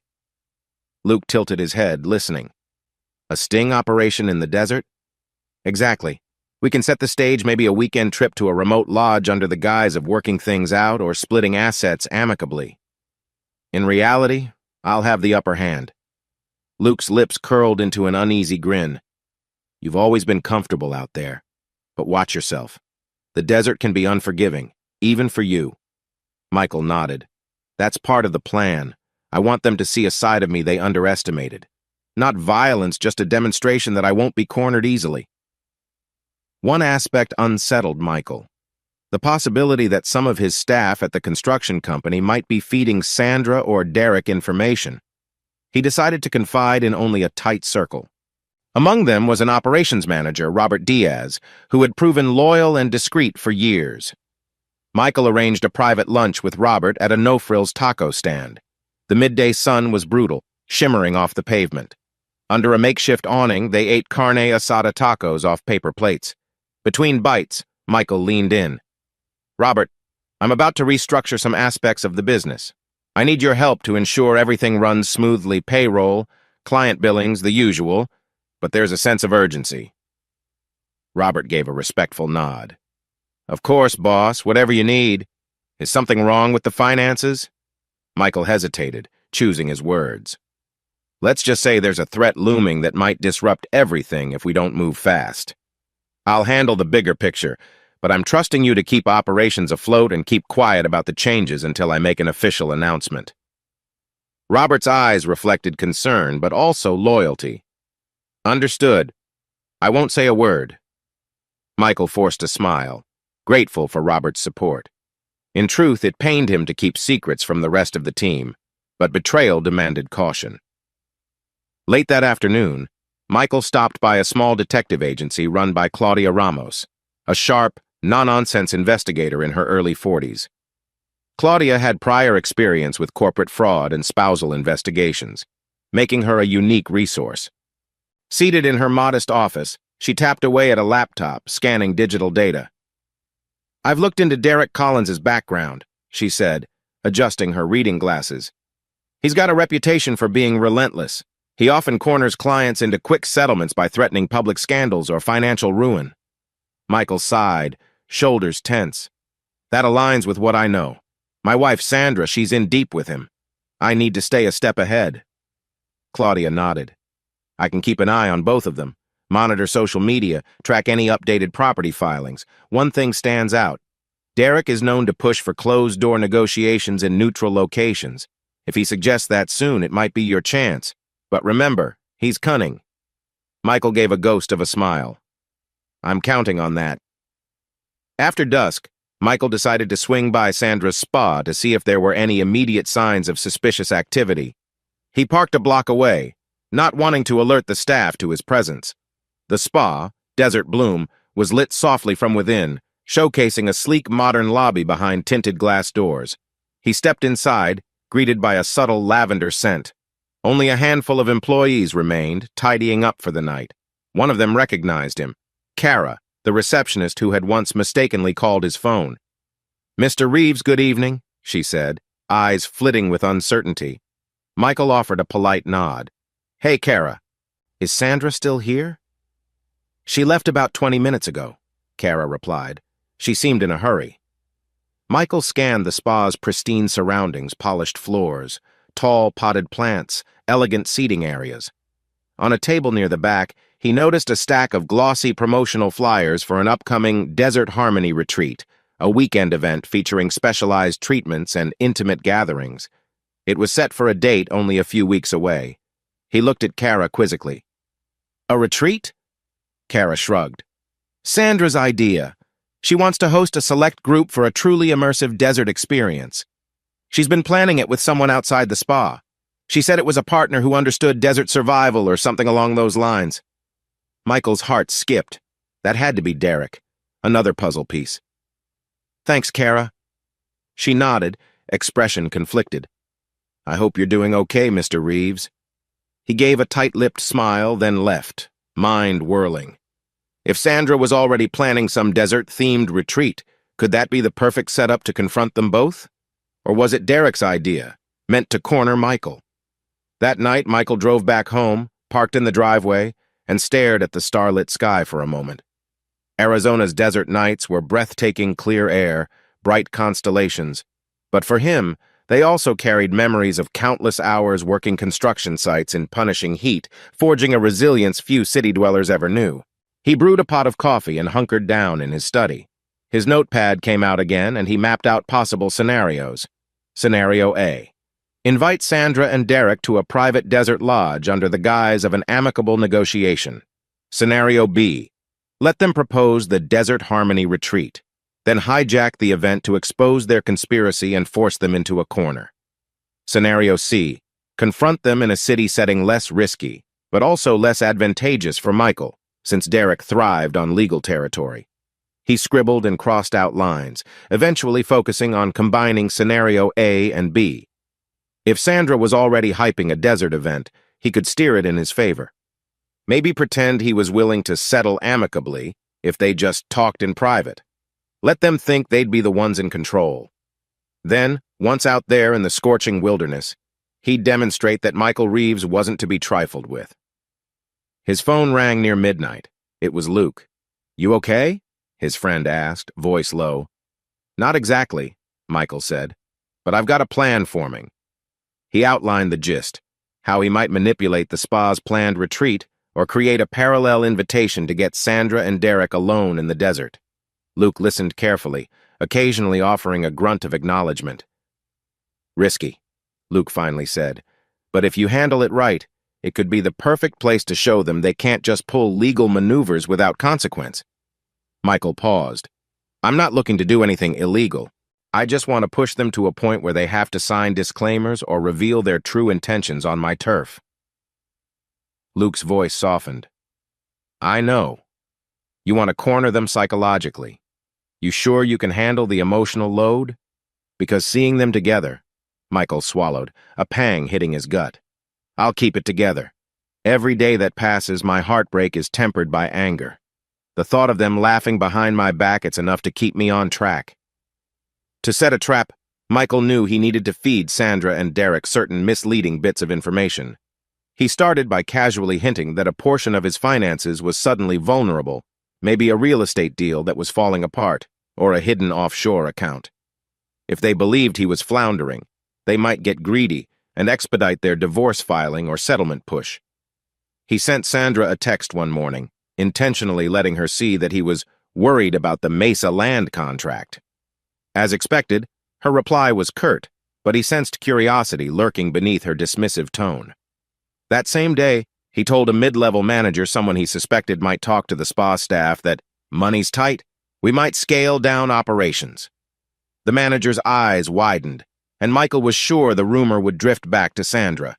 By the end of the week, Mark Fisher reported that much of the asset restructuring was complete. Some properties now sat under a newly formed LLC. Michael also set aside a personal trust that excluded Sandra, legally complex but feasible, given certain premarital clauses in their older contracts. "It's basically hidden in plain sight," Mark explained. "On paper, everything looks normal, but if someone tries a broad legal claim, they won't find the funds or the real estate in the usual place." Michael nodded, relief mingling with anticipation. "Good. Let them think they've cornered me, only to discover an empty chest." Mark gave a wry smile. "Just be ready for them to push back hard once they realize. Derek doesn't back down easily." Michael stared at the documents, steeling himself. "Neither do I." While scanning real estate listings for a potential meeting spot, Michael came across a private lodge, a rustic property near the edge of the Sonoran Desert, about 2 hours from Phoenix. It was sometimes rented for corporate retreats or specialized tours. He booked it under a shell company name to avoid alerting Sandra. The caretaker, a gruff older man named Ron, agreed to keep the reservation confidential. "Don't get many folks out here except the occasional group of tourists," Ron said over the phone. "You need the place for how long?" "A couple of days, maybe a weekend," Michael replied. "A small party, just me and a few associates. No big crowds." Ron's tone carried mild curiosity, but he didn't pry. "We'll stock it with basic supplies. The rest is on you." Michael thanked him, adrenaline surging. He pictured the rocky trails, the scorching midday heat, and the quiet nights with no city lights for miles. A place where Derek and Sandra would be entirely out of their comfort zone. One evening, Michael returned home earlier than usual, hoping to gauge Sandra's mood. To his surprise, she was in the kitchen, rummaging through paperwork. She wore a stylish business jacket, hair pinned up, looking every bit the savvy entrepreneur. For a fleeting second, he remembered how enthralled he'd been by her ambition in the early days. "Michael," she greeted, sounding almost cordial. "We need to talk about finances. I've noticed some changes in the accounts." He kept his expression neutral. "Yeah, I had to move funds around for the Mesa project." A practiced partial truth. "Might be more shifts soon." She narrowed her eyes. "That's significant. Don't forget we're a married couple. I should be in the loop." Michael shrugged. "Since when do you care about transparency? You've been pretty secretive yourself." The jab was obvious, but he let it linger. Sandra stiffened. "Our spa expansions require certain confidentiality. My clients—" "Right," Michael cut in. Sure. Listen, if you really want to talk finances, let's do it away from the tension of this house. Maybe a weekend retreat. I've heard you're planning some desert harmony thing. Could we do something similar but private? Her eyes flickered with surprise. You want to go to the desert? Now? Michael feigned a sigh. We can try to salvage what's left of this marriage or at least hammer out a fair arrangement. Derek can come too if you want. I'd rather handle it outside the city, a place where we can be honest. Sandra looked rattled, but a calculating gleam passed through her eyes. I'll consider it. Let me talk to Derek about scheduling. Michael forced a polite nod, heart thudding. Perfect. He wanted them to think it was their idea, that he was desperate enough to beg for a fair deal in a remote location. Over the next few days, Michael quietly prepared. He confided in Luke about the location of the lodge, gave Mark Fisher a heads-up that he might need immediate legal assistance if a confrontation turned sour. Claudia, the investigator, stayed on standby in case Derek tried any last-minute sabotage. At times, Michael wondered if he was going too far, orchestrating a scenario reminiscent of a cloak-and-dagger drama. But each time he thought of Sandra's mocking voice, describing him as clueless, he felt justified. He would not be played for a fool. Throughout this period, the emotional tension between Michael and Sandra flared in odd moments.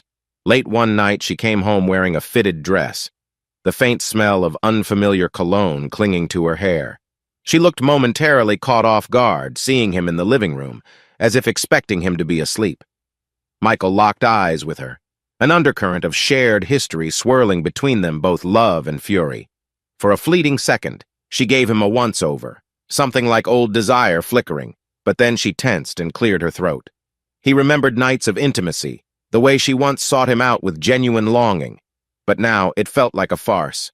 Any closeness had been replaced by suspicion. He stepped aside, letting her pass without a word.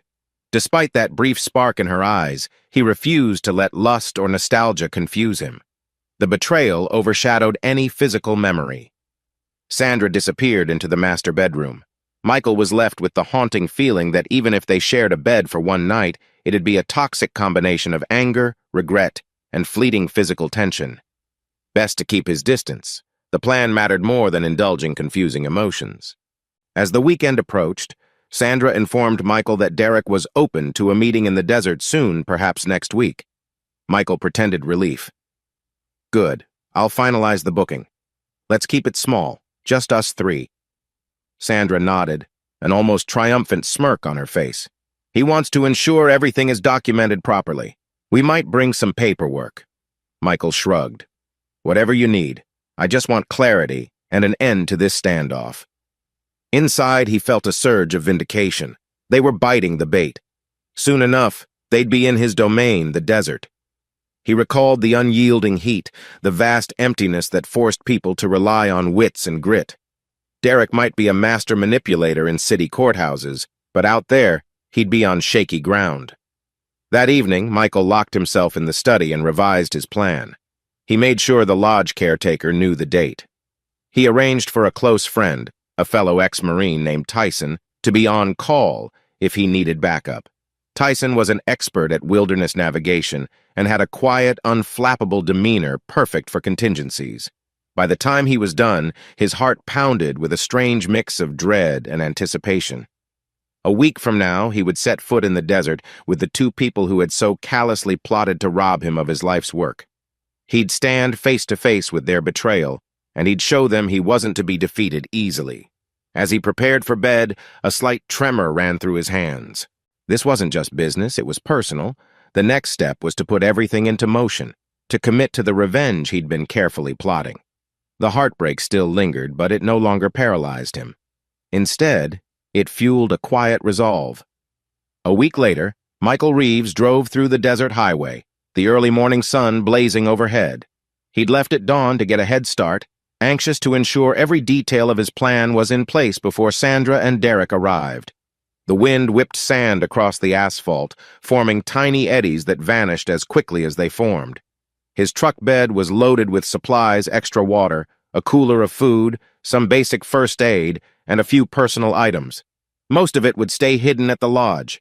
He wanted Derek and Sandra to see only what he chose to reveal. He allowed himself a moment of grim satisfaction. Months of tension had brought him here.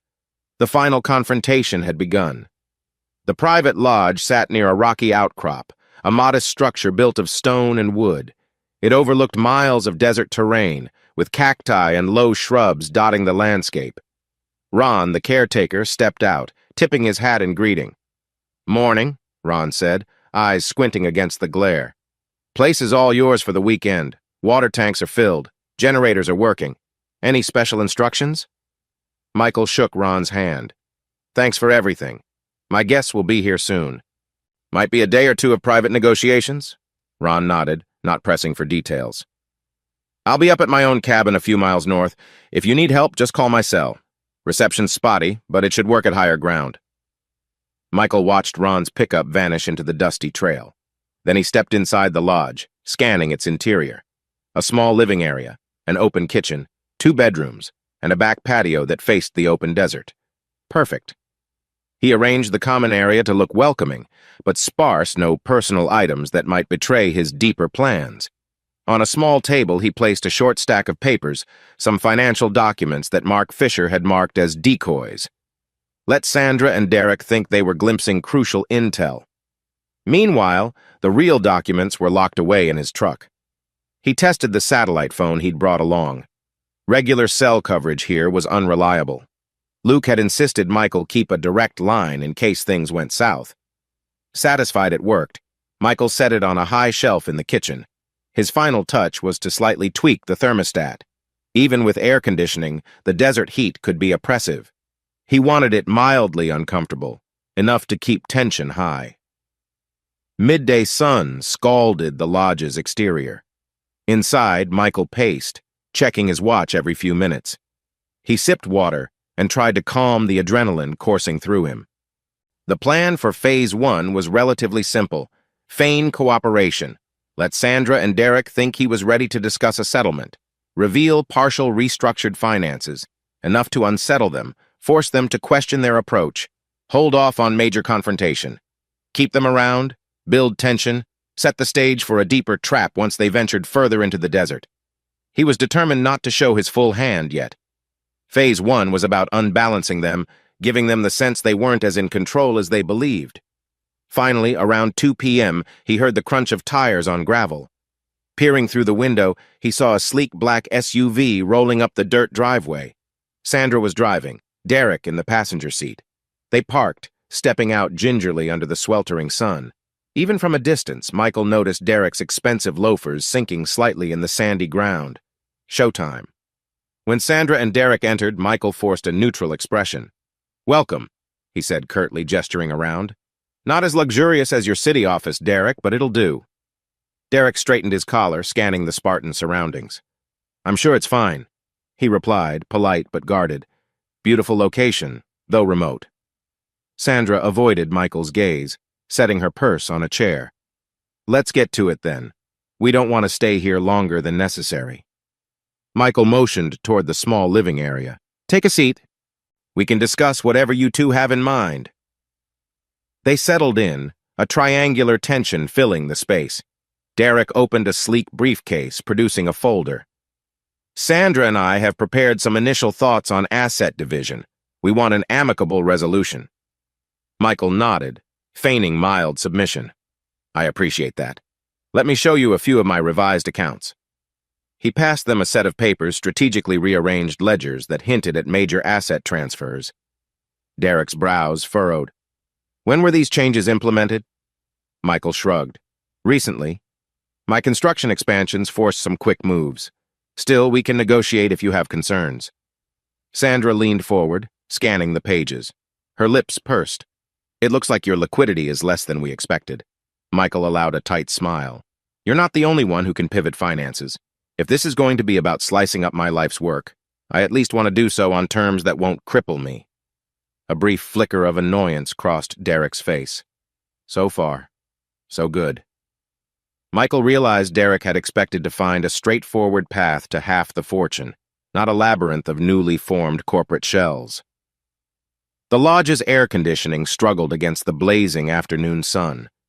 A faint trickle of sweat beaded on Derek's temple, and Sandra fanned herself with a folded sheet of paper. Michael offered water bottles, which they accepted grudgingly. Derek tapped the folder. I see you've been busy.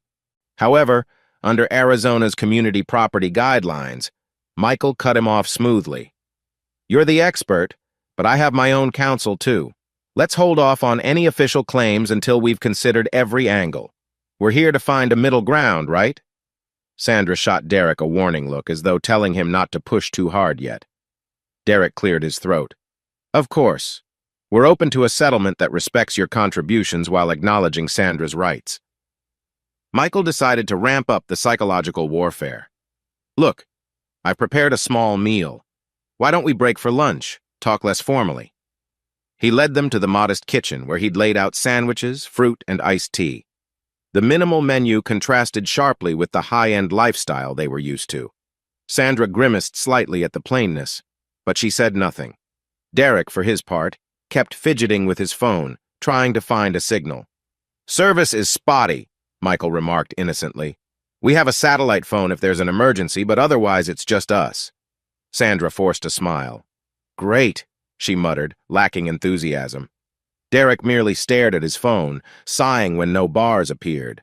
Michael took a bite of his sandwich, letting the dryness of the bread and the heat do its work. This was only the beginning of the discomfort he hoped they'd face. Mid-meal, Derek tried to pivot the conversation back to finances. Michael, about that Mesa property. You mean the one that's hemorrhaging money? Michael replied calmly. He needed to paint it as a liability. It's all tied up in a loan. If you want half, you'll also inherit half the debt. Sandra blinked, uncertain. I didn't realize it was that unprofitable. Michael shrugged, wiping his mouth with a paper napkin. It is at the moment. But hey, if you two want it, I won't stand in your way. Derek and Sandra exchanged glances, calculating. They'd come expecting easy spoils, but found themselves faced with potential losses. The tension in the room ratcheted up another notch. Shortly after lunch, Sandra pulled Michael aside, leaving Derek flipping through documents at the table. She led him onto the back patio where the desert horizon stretched endlessly. Heat shimmered off the rocks. Her voice dropped to a strained whisper. What are you playing at, Michael? You've restructured everything. You're stalling. I thought you wanted a fair resolution. He studied her face, torn between heartbreak and anger. Fair resolution? From what I hear, you two had a plan to blindside me. Now that I'm not rolling over, it's a problem. Sandra's cheeks flushed. We wouldn't have done that if you'd been honest about your expansions, your finances. You shut me out for years, chasing your ambitions. Michael's fury flared. Don't twist this. I gave you everything startup capital for your spa, an extravagant lifestyle. Now you want to punish me for success? She breathed heavily, tears threatening but not quite falling. It's not that simple. I felt invisible in your shadow. Derek gave me a chance to take control. Michael clenched his fists, the desert heat amplifying his rage. What about just talking to me first? Instead, you plan a secret ambush. Who's punishing whom? Sandra stiffened, crossing her arms.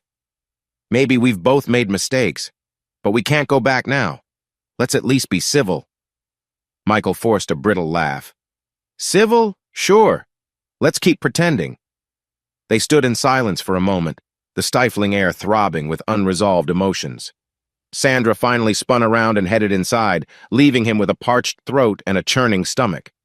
Returning indoors, Michael found Derek snooping around the small living area. He was discreetly opening a cupboard, glancing inside. Michael cleared his throat. Looking for something? Derek straightened, feigning innocence. Just curious about the setup here. Rustic place. Wondering if you have all the legal files you mentioned. Michael smirked. They're safe. Don't worry, I'm not hiding them in a cookie jar. Derek forced a laugh. Right. Well, I hope we can see them soon. Michael offered no answer, merely gesturing for Derek to sit again. Let him squirm. They spent the late afternoon reviewing superficial statements, each party dancing around real intentions. When the sun dipped lower, Derek checked his watch. We should probably drive back soon. Michael raised a hand. Stay the night, if you like. The roads can be tricky in the dark. Plus, we might make more progress tomorrow. Sandra looked hesitant, but Derek seemed reluctant to lose any advantage by leaving. He studied Michael's face, searching for a catch, but found only a neutral mask. "I suppose one night wouldn't hurt," Derek said slowly. "We can wrap up the details in the morning." Inside, Michael's pulse quickened. He'd just secured them here for at least one night with minimal phone service. Phase 1 was going smoothly.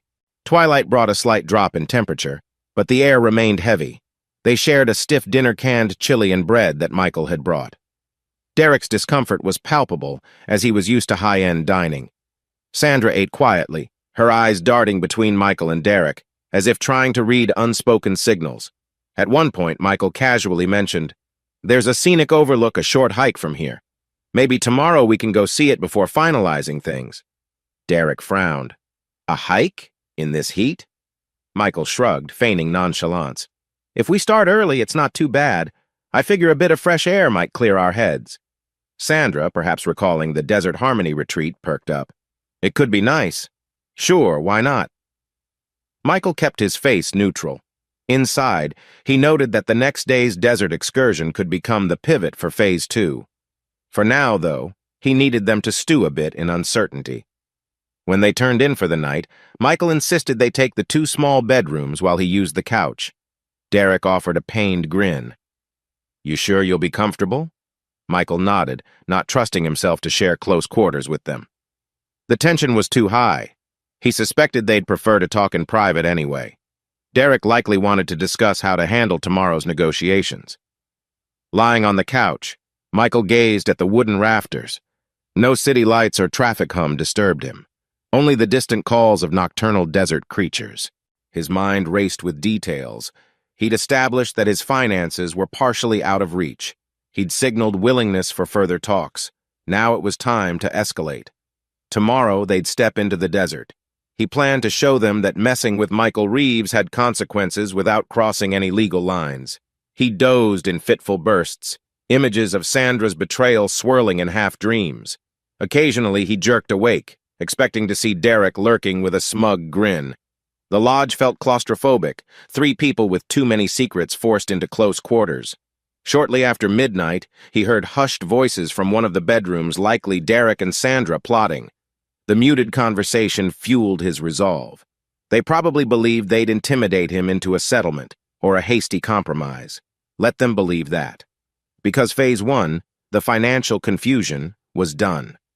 Now he'd move to Phase 2, leading them into deeper discomfort, the first real blow to their illusions of control. The desert was harsh, but so was betrayal. If they wanted to push him to the edge, he'd show them exactly what that edge looked like. With that final thought, Michael closed his eyes, heart pounding but mind calm. Tomorrow, the real confrontation would begin. Michael Reeves woke at first light on the couch in the Desert Lodge's small living room. The desert sunrise cast orange rays through the windows. Outside, the dusty air already rippled with early heat. His back ached from the makeshift bed, but a surge of determination powered him out of the stale cushion. Today, he would push Sandra and Derek further into his domain, the heart of the desert where all their legal cunning wouldn't shield them from the raw forces of nature. He set a kettle on the lodge's gas stove to boil water for coffee. Glancing through the window, he noted the silhouettes of Derek's black SUV and his own truck parked on the makeshift gravel lot. Nothing had disturbed them overnight. Sandra and Derek were likely still in the 2 small bedrooms. Part of him still wrestled with old emotions, memories of how he and Sandra once planned vacations and chatted over morning coffee like any loving couple. But that was gone, overshadowed by the knowledge of her betrayal. A slow exhale steadied him. No time for regrets now. Before long, Sandra emerged, hair tousled, wearing a simple blouse and jeans that still looked a bit too polished for a desert trek. She lingered in the hallway, eyes scanning the Spartan living area.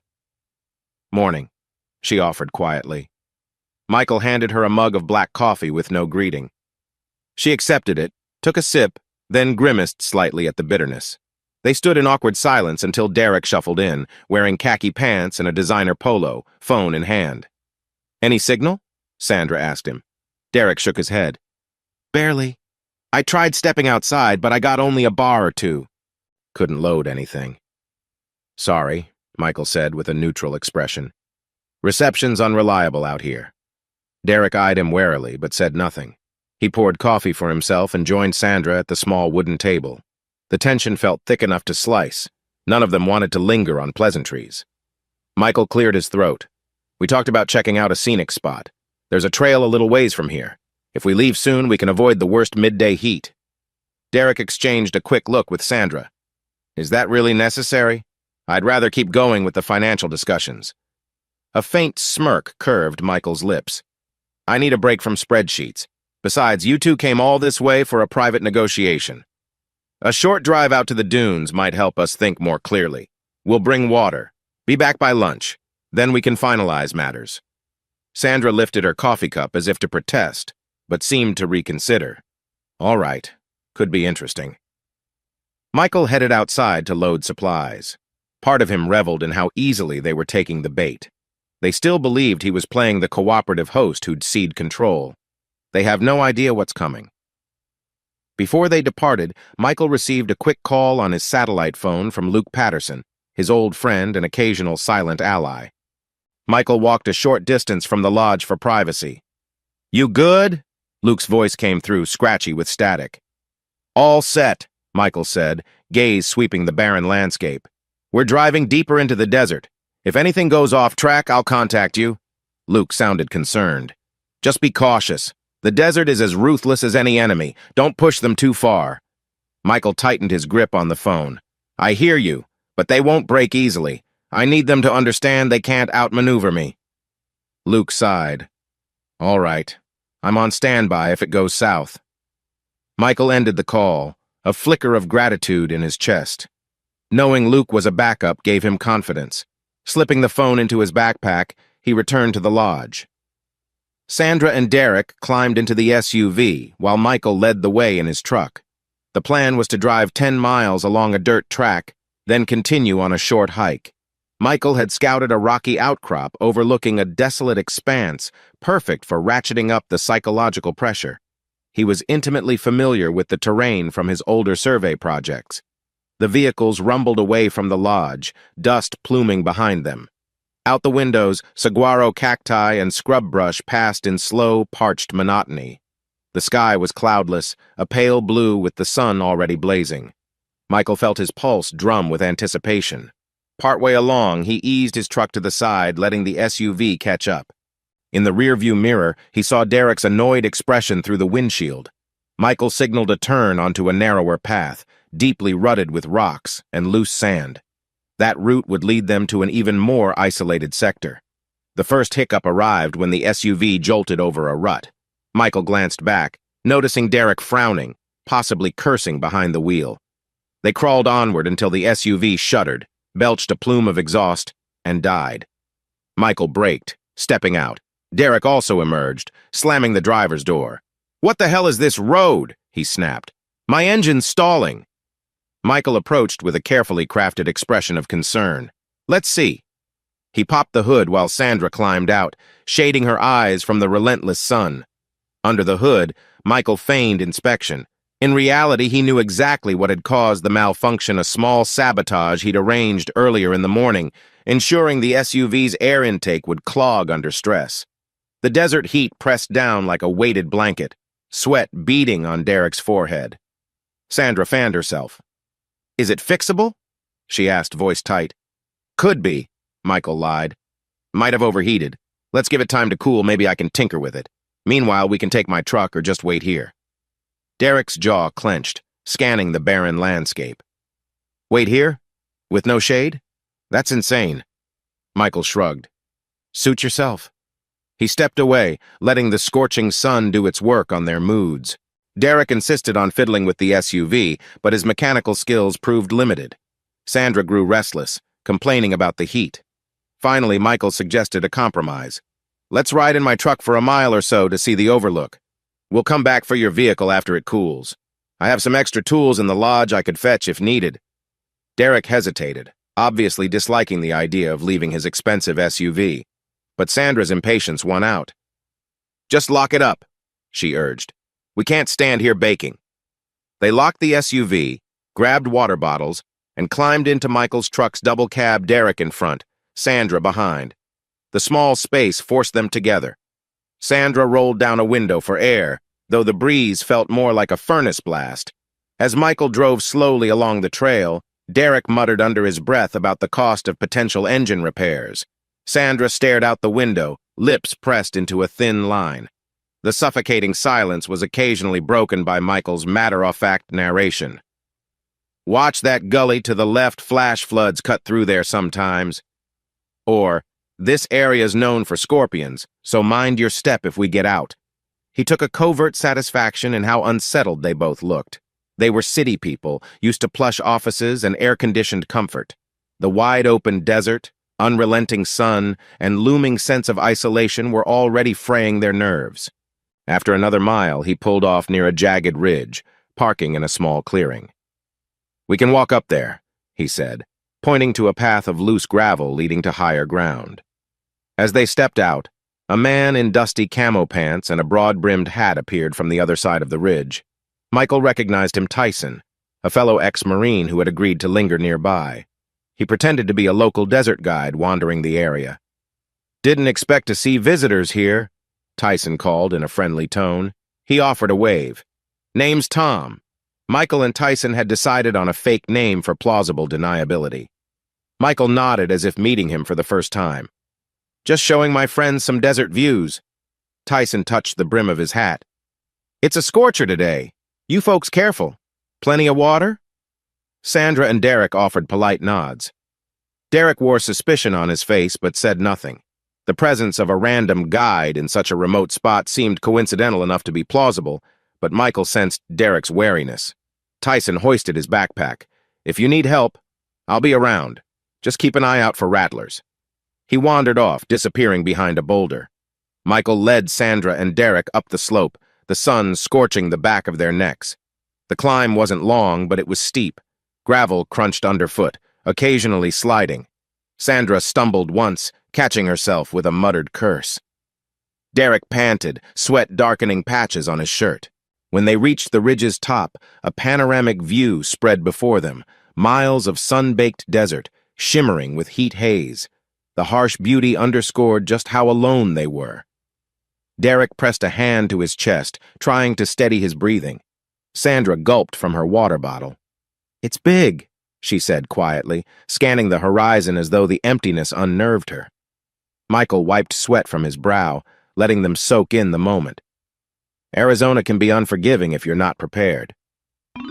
They lingered on the ridge for a few minutes, the punishing sun draining them. Michael decided to nudge the tension further. "The SUV might need more than a cool-down.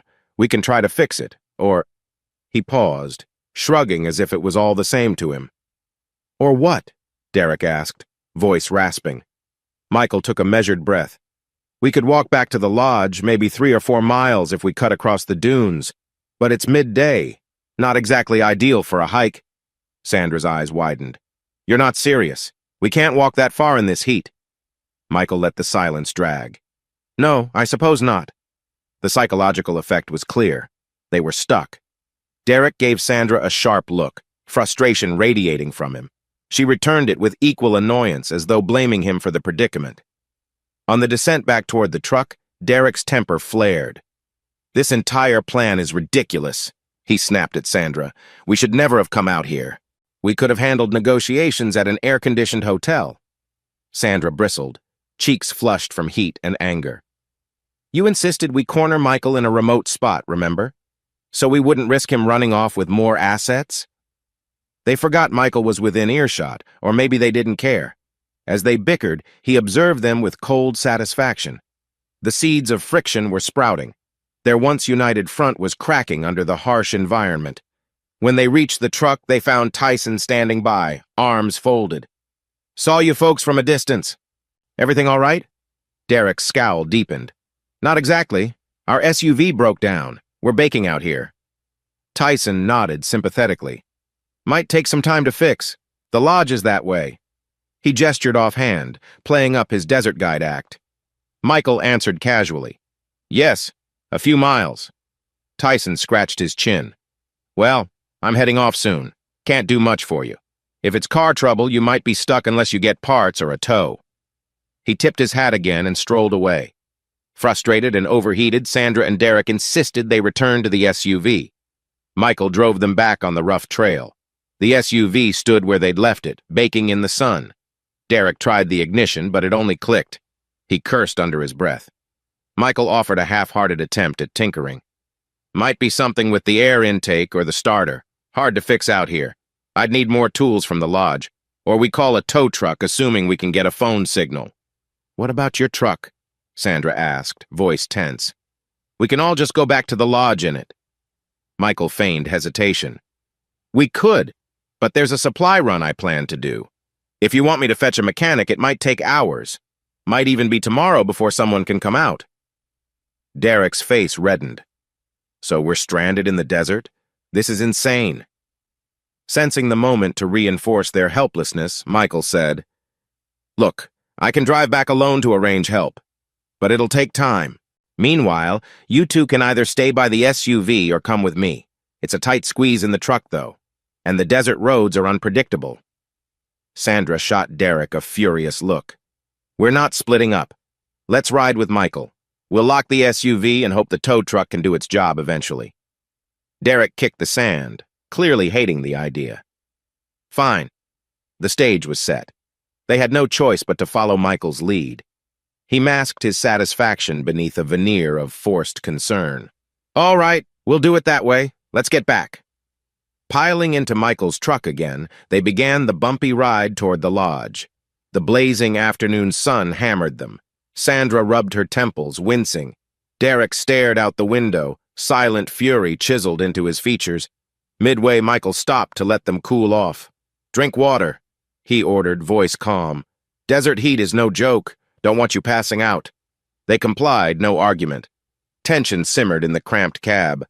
Over the hum of the AC, which struggled to blow lukewarm air, Derek finally muttered, "Why do I feel like we walked right into a trap?" Sandra glanced at him, her eyes flicking to Michael's profile. She swallowed but said nothing. Michael pretended not to hear, focusing on the rough road. Inside, he noted the success. They suspected a trap, but it was too late. The desert environment had already rattled them, forced them into reliance on him. This was only the beginning of his plan to show them who truly held control now. A heavy silence weighed on everyone as Michael's truck finally pulled up to the lodge. The sun hung high, pouring oppressive heat across the weathered walls. Derek and Sandra climbed out, their faces drawn with exhaustion. Michael felt a spark of grim satisfaction. They were visibly shaken, yet the real confrontation still lay ahead. Inside, the lodge's air conditioning offered some relief, but tension flared anew. Derek dropped onto a worn armchair. Sandra, pacing near the window, asked curtly, "Now what? We're stuck here and the SUV is miles away." Michael took a measured breath, sensing it was time to pivot to the final showdown. "We're not stuck," he replied calmly. "I can call for a tow truck or mechanic, but that might take a day or more. Meanwhile, we should address the elephant in the room. Finances, rights, property." Derek glared. "So you want to keep negotiating under these conditions?" Michael shrugged. "Why not? The desert clarifies priorities." Sandra's throat bobbed with tension. "We just want a fair division, Michael." At her words, he felt a surge of anger. "Fair?" he repeated, voice tight. "You mean like plotting behind my back with a high-powered divorce attorney?" Derek's posture went rigid. "Careful with accusations." Michael's eyes narrowed. "I have proof. Don't pretend I'm clueless. I know about the hidden accounts, the shell corporations, the plan to take more than half of everything I've built." Sandra paled, her bravado cracking. "Michael, you lied. You manipulated. You humiliated me in my own home," Michael snapped. His voice rose, echoing off the lodge walls. "And here we are, in a desert you can't escape without my help." Derek stood, fists clenched. "This is all a setup, isn't it? You sabotage our vehicle, isolate us, and now you're threatening us?" Michael took a step forward, controlling his breath. "Threatening? Not at all. Merely leveling the playing field. You used legal traps. I used the desert." Tears glimmered in Sandra's eyes. She sank onto a chair, burying her face in her hands. "I can't believe it's come to this," she whispered. Michael, it was never about hurting you. I felt you shut me out, overshadowed me. Derek offered a solution. Michael's jaw tightened. A solution that involved siphoning my assets? She let out a shaky exhale. I didn't know how else to protect myself. Your expansions, your secrecy. I was scared you'd leave me with nothing. He barked a harsh laugh. So you decided to leave me with nothing first. Her tears fell, but he refused to be softened. Pain lanced his chest, overshadowed by the memory of her mocking phone call, calling him a clueless obstacle. Right now, any regret she showed seemed more about being caught than genuine remorse. Derek stepped between them, forcing calm into his tone. Let's keep this civil. You have your evidence. Fine. But if you think you can bully us into signing away everything without due process, you're mistaken. Michael's lips curved in a cold smile. Oh, I'm quite familiar with due process. You taught me well by showing me how cunning you can be. But the difference? We're not in your fancy downtown office or a courthouse. Out here, I hold every advantage. He reached into a small drawer by the lodge's fireplace and pulled out a folder. Inside these pages are my restructured assets, newly formed LLCs, and trusts enough to ensure your original plan fails. If you want a shot at any settlement, you'll need to sign my terms. Derek's face flushed, either from the heat or fury. What terms? Michael tossed the folder onto the coffee table, the pages fanning out. Sign away your claims to everything but a fraction of what Sandra might have gotten in a normal divorce. In return, you keep your reputations intact barely. Otherwise, he cast a meaningful glance at the door, I can reveal your attempted fraud. Derek snatched the folder, scanning the documents. His voice shook with barely contained rage. You can't extort us like this. Call it what you want, Michael said with a steely calm. You tried to blindside me with a legal sword. Now you're facing a bigger blade. Sandra wiped her tears, regaining a flicker of defiance. You think you can force me to sign away my rights? Courts will side with me if they learn about intimidation. Michael shrugged, stepping closer. You conspired with Derek to defraud me.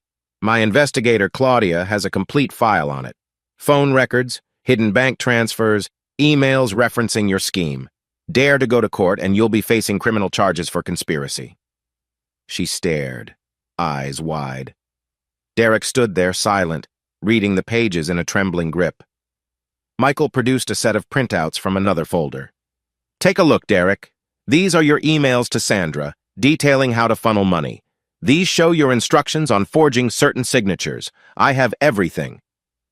Derek's mouth opened, then closed, like a fish gasping for air. His bravado wavered. You had me under surveillance? I had to protect myself, Michael replied flatly. You left me no choice. Sandra attempted to speak, but her voice failed. She sank back, eyes brimming with shame or desperation. Michael felt a pang of old love for her, but it was overshadowed by the raw memory of betrayal. Suddenly, Derek whirled on Sandra. I told you we should move faster, that giving Michael time was risky, but you insisted on being subtle. Now he's turned the tables. Me? Sandra spat, her earlier tears shifting into indignation. You were the one who said we'd double his losses if we set it up just right. Your arrogance got us here. Michael watched, expression impassive as the two conspirators turned on each other. The pressure of the desert isolation, the broken SUV, and the reveal of their plans was fracturing their unity. He allowed them to argue, fueling the wedge between them. Finally, Michael cut in. Enough. Derek, you boasted about your legal prowess, but this isn't a game anymore. Sign the disclaimers and acknowledgments that you coerced Sandra into a scheme. Sandra signs her portion relinquishing further claims. In return, I don't press criminal charges or expose your unethical methods publicly. Simple. He slammed a pen onto the coffee table. If you want to fight me, go ahead, but you'll lose everything in a drawn-out legal battle. Meanwhile, you can stew out here, waiting for a tow truck that might never come. Derek's gaze darted from the folder to Sandra, then to the door. The lines on his forehead deepened. He obviously realized that confronting Michael physically in the middle of the desert was a bad idea. This is blackmail, he seethed. Call it that. I call it justice, Michael said icily. After what you tried to do to me, You deserve worse. Sandra drew a shaky breath. Michael, for what it's worth, I'm sorry. I never wanted it to be so vicious. Her voice wavered, and for an instant, Michael glimpsed the woman he once knew. But he steeled himself. You laughed at me behind my back. You stashed documents to ruin me. Don't act like you're innocent. If you're truly sorry, prove it by signing. Tears welled in her eyes. She reached for the pen with trembling fingers. Derek grabbed her wrist. Wait, he hissed, voice filled with panic. We can't just give in. This is insane. Her voice cracked. Derek, we're cornered. You know that. They faced Michael, whose presence seemed to loom larger in the quiet lodge. He folded his arms, stance rigid. Yes or no? If you want more time to think, be my guest. But out here, that's just more hours in the stifling heat, with no guarantee of rescue. Derek stood straighter. We'll need an internet connection, a notary. These documents aren't valid if they're not properly witnessed. Michael produced a portable notary stamp and an official seal, courtesy of a contact Mark Fisher had arranged. I planned ahead. He placed them on the table. I can act as a witness, and we have a separate remote witness via satellite call if needed. That's the best you'll get. Derek's face twisted in disbelief. You really thought of everything. A humorless chuckle escaped Michael's lips. You taught me well. Sandra's shoulders slumped. She picked up the pen, flipping through the disclaimers. Each page spelled out how she relinquished any claim to Michael's new corporate structures, acknowledging she had conspired to seize assets illegally. The language was harsh, but legally sound. Her tears dripped onto the paper as she signed, page after page. I don't know how we came to this, she choked out. Michael watched, equal parts bitterness and grim resolve. Part of him hurt to see her so broken, but he reminded himself of the nights he'd discovered her betrayal. Actions have consequences. Derek's turn came next. He stared at the documents, jaw clenched. This will destroy my career, he muttered. I'll be seen as a fraudulent lawyer, possibly disbarred. Michael gave a slight shrug. You should have thought of that when you targeted me. Now it's payback. Derek's hand shook, but he scrawled his signature on each line, biting back curses with every stroke. By the final page, he looked hollowed out, sweat trickling down his temple. Michael gathered the signed pages, verifying each. Then, like a final nail in the coffin, he pressed the notary seal. There, he said quietly. We'll do the formalities with my remote witness over the satellite phone in a moment. This is done. He turned his gaze on them. What you tried to do to me could have left me penniless or forced me into a humiliating settlement. Instead, now you both face the consequences. I hope it was worth it. Sandra bowed her head, tears slipping silently. Derek refused to meet Michael's eyes, lips pressed in fury.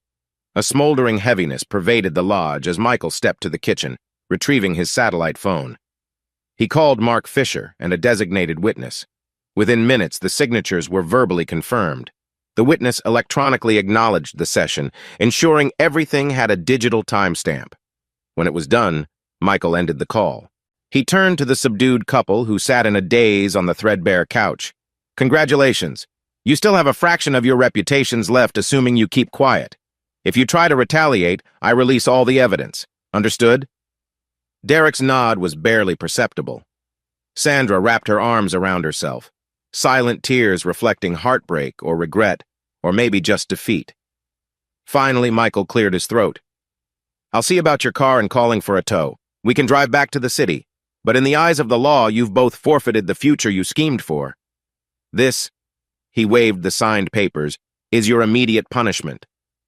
He paused, studying them with a mix of anger and sorrow. Pack your things. We're leaving soon. The desert has made its point. The journey back to civilization from the desert lodge felt surreal. Michael drove his truck, the newly signed documents in a sealed folder on the passenger seat. Sandra and Derek followed behind in a rental sedan that the tow service had arranged once they determined Derek's SUV needed more extensive repairs. Michael had made sure a local mechanic would pick up the SUV separately. The roads unspooled before them under the stark Arizona sun. Michael kept the radio off, his mind swirling with the final images of the confrontation. Sandra's tears, Derek's trembling signature. The immediate battle was won. But what next? They reached the outskirts of Phoenix by late afternoon. The shimmering skyline reminded Michael of his hectic life juggling construction deadlines, client deals, financial expansions. As they hit traffic lights, he glanced in the rearview mirror. Sandra and Derek's car lagged behind. He felt no sympathy for how sullen they must be. He'd done what he had to.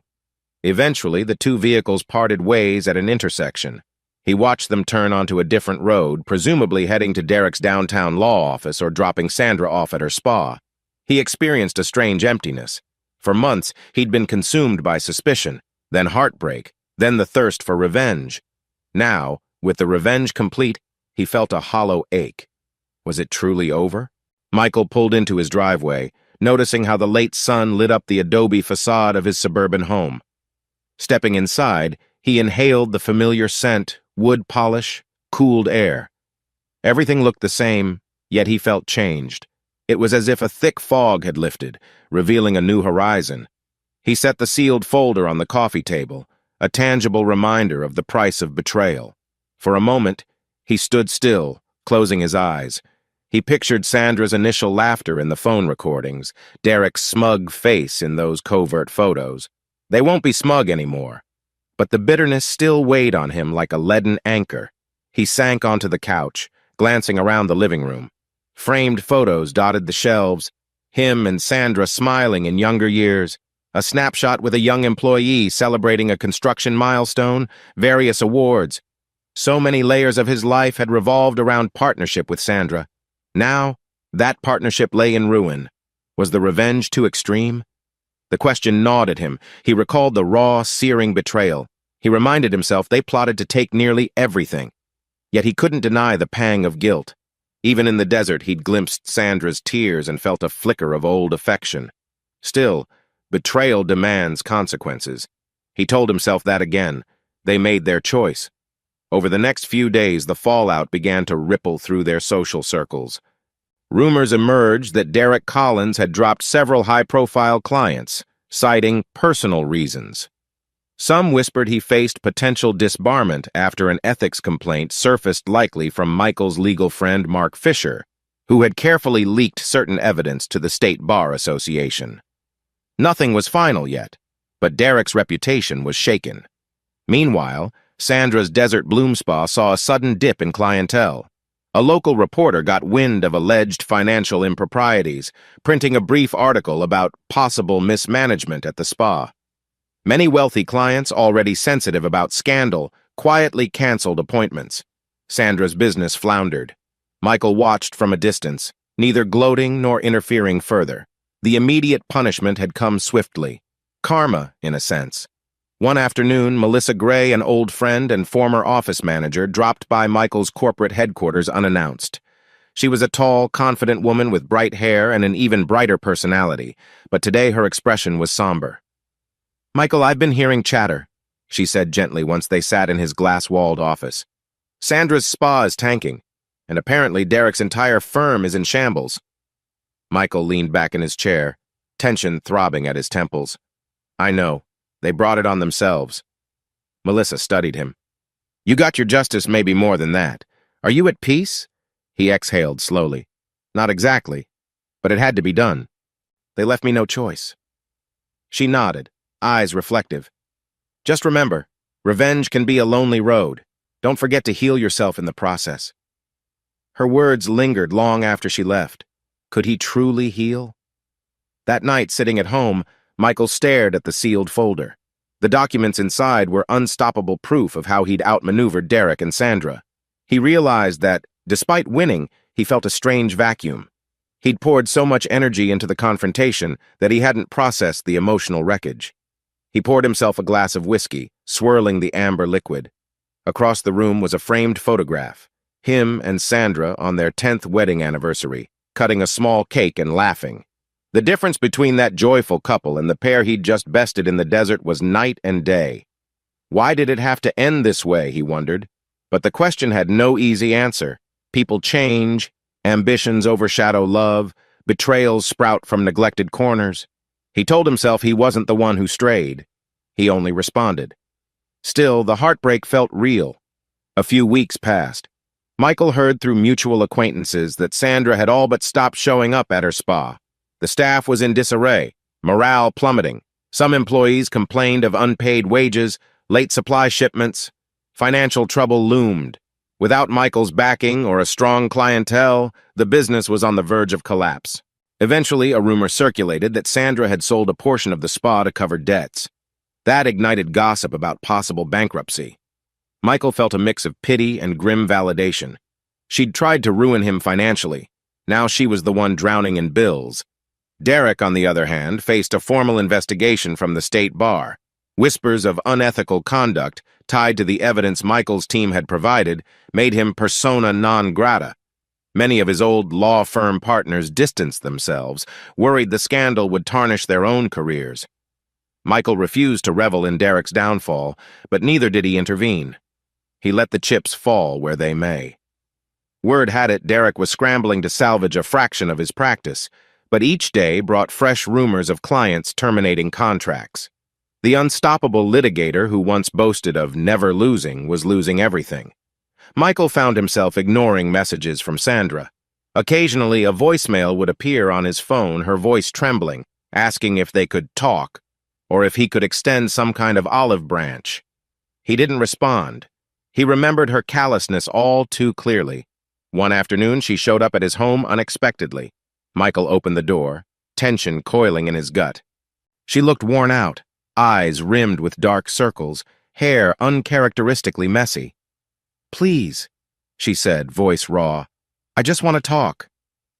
Michael stepped outside, pulling the door shut behind him. "You shouldn't be here," he said quietly. Her voice quivered. "Michael, I know I'm the villain in your eyes, but can we just maybe start over? Or at least not hate each other?" He felt a stab of old emotion, but he recalled how she'd conspired with Derek to strip him of everything. "We can't rewrite the past," he said, gaze unwavering. "You made your bed. Now you face the consequences." She swallowed hard. "I have nothing left." He exhaled, torn between pity and lingering anger. "That was your choice when you tried to take everything from me. Now go. There's nothing to discuss." Tears slid down her cheeks as she turned away, leaving him with a hollow ache in his chest. But he refused to call her back. Not long after, Tyson, his ex-Marine friend who'd helped in the desert under the guise of a guide, visited Michael's corporate office. Tyson wore casual clothes, a serious look on his face. "Thought I'd check in," he said, settling into a visitor's chair. Michael nodded. "I appreciate that. It's complicated right now." Tyson studied him. "You got your vengeance. They signed away their rights. They're suffering. But you don't look happy." Michael tapped a pen on his desk. "Happy? No. Relieved, maybe, but the emptiness remains. Losing a spouse to betrayal isn't something you fix by winning." Tyson sighed, leaning forward. "I get it. War is never as clean as we hope. Even if you're the victor, you carry scars." Michael gave a faint nod. "That's exactly it." Despite personal turmoil, Michael channeled energy into revitalizing his construction company. He launched new projects, forging alliances with eco-friendly architects. His employees noticed a change. He was more focused, but also more cautious with finances and loyalty. Lessons learned from the betrayal shaped him into a leader who valued honesty above all else. Colleagues commended his resilience. Some had heard rumors about the personal drama but respected Michael enough not to pry. Slowly, he felt the satisfaction of building something stable and moral, free from hidden agendas. Mentally, the strain still took a toll. Michael had mild insomnia, occasionally waking from dreams about the desert confrontation. Determined to heal, he began jogging at sunrise along desert trails near his home, letting the cool morning air clear his mind. He also started attending sessions with a discreet therapist, something he'd never imagined needing. The therapist, a soft-spoken older man named Dr. Rowan, encouraged Michael to reflect on both the heartbreak and the revenge. "Closure isn't about destroying the other party, Dr. Rowan advised. It's about rebuilding yourself in the aftermath." Michael mulled those words, step by step finding small glimpses of peace. Months slipped by. Michael found himself occasionally enjoying social events again, industry mixers, charity dinners. He wasn't actively seeking romance, but he found conversation with an interior designer named Alexis oddly refreshing. She was around his age, witty and kind in a straightforward way. They chatted about design trends, then about life's detours. She didn't pry into his marriage fiasco. The gentle normalcy of talking about non-dramatic topics soothed him. He wasn't sure if it would lead anywhere, but the fact that he could appreciate someone's presence again felt like progress. One weekend, Michael drove out alone to a quiet desert lookout far from the lodge that had witnessed his revenge. Standing on a rocky bluff, he inhaled the dryness. The sunrise painted the sky in brilliant pinks and golds. He closed his eyes, remembering that final day with Sandra and Derek, the swirl of anger and heartbreak. It felt like a lifetime ago. Was the revenge too harsh? Possibly. But he knew they'd given him no choice. He'd reclaimed his dignity and safeguarded his life's work. Now, he stood at the edge of a new future, forging a path free from deceit. With a slow exhale, he let the desert wind brush over him. A faint sense of peace spread in his chest, the sense that, yes, he'd inflicted consequences, but now it was time to move forward. The ghosts of betrayal might linger, but they no longer dictated his every thought. He took a few steps back to his truck, the sun's rays warming his face. There, at that desert overlook, Michael Reeves felt the first stirrings of genuine renewal. The final vestiges of bitterness lifted like morning fog, replaced by cautious optimism. He had survived the storm of betrayal, emerging stronger, and in the hush of the desert morning, he silently promised himself to live not in the shadow of vengeance but in pursuit of genuine peace.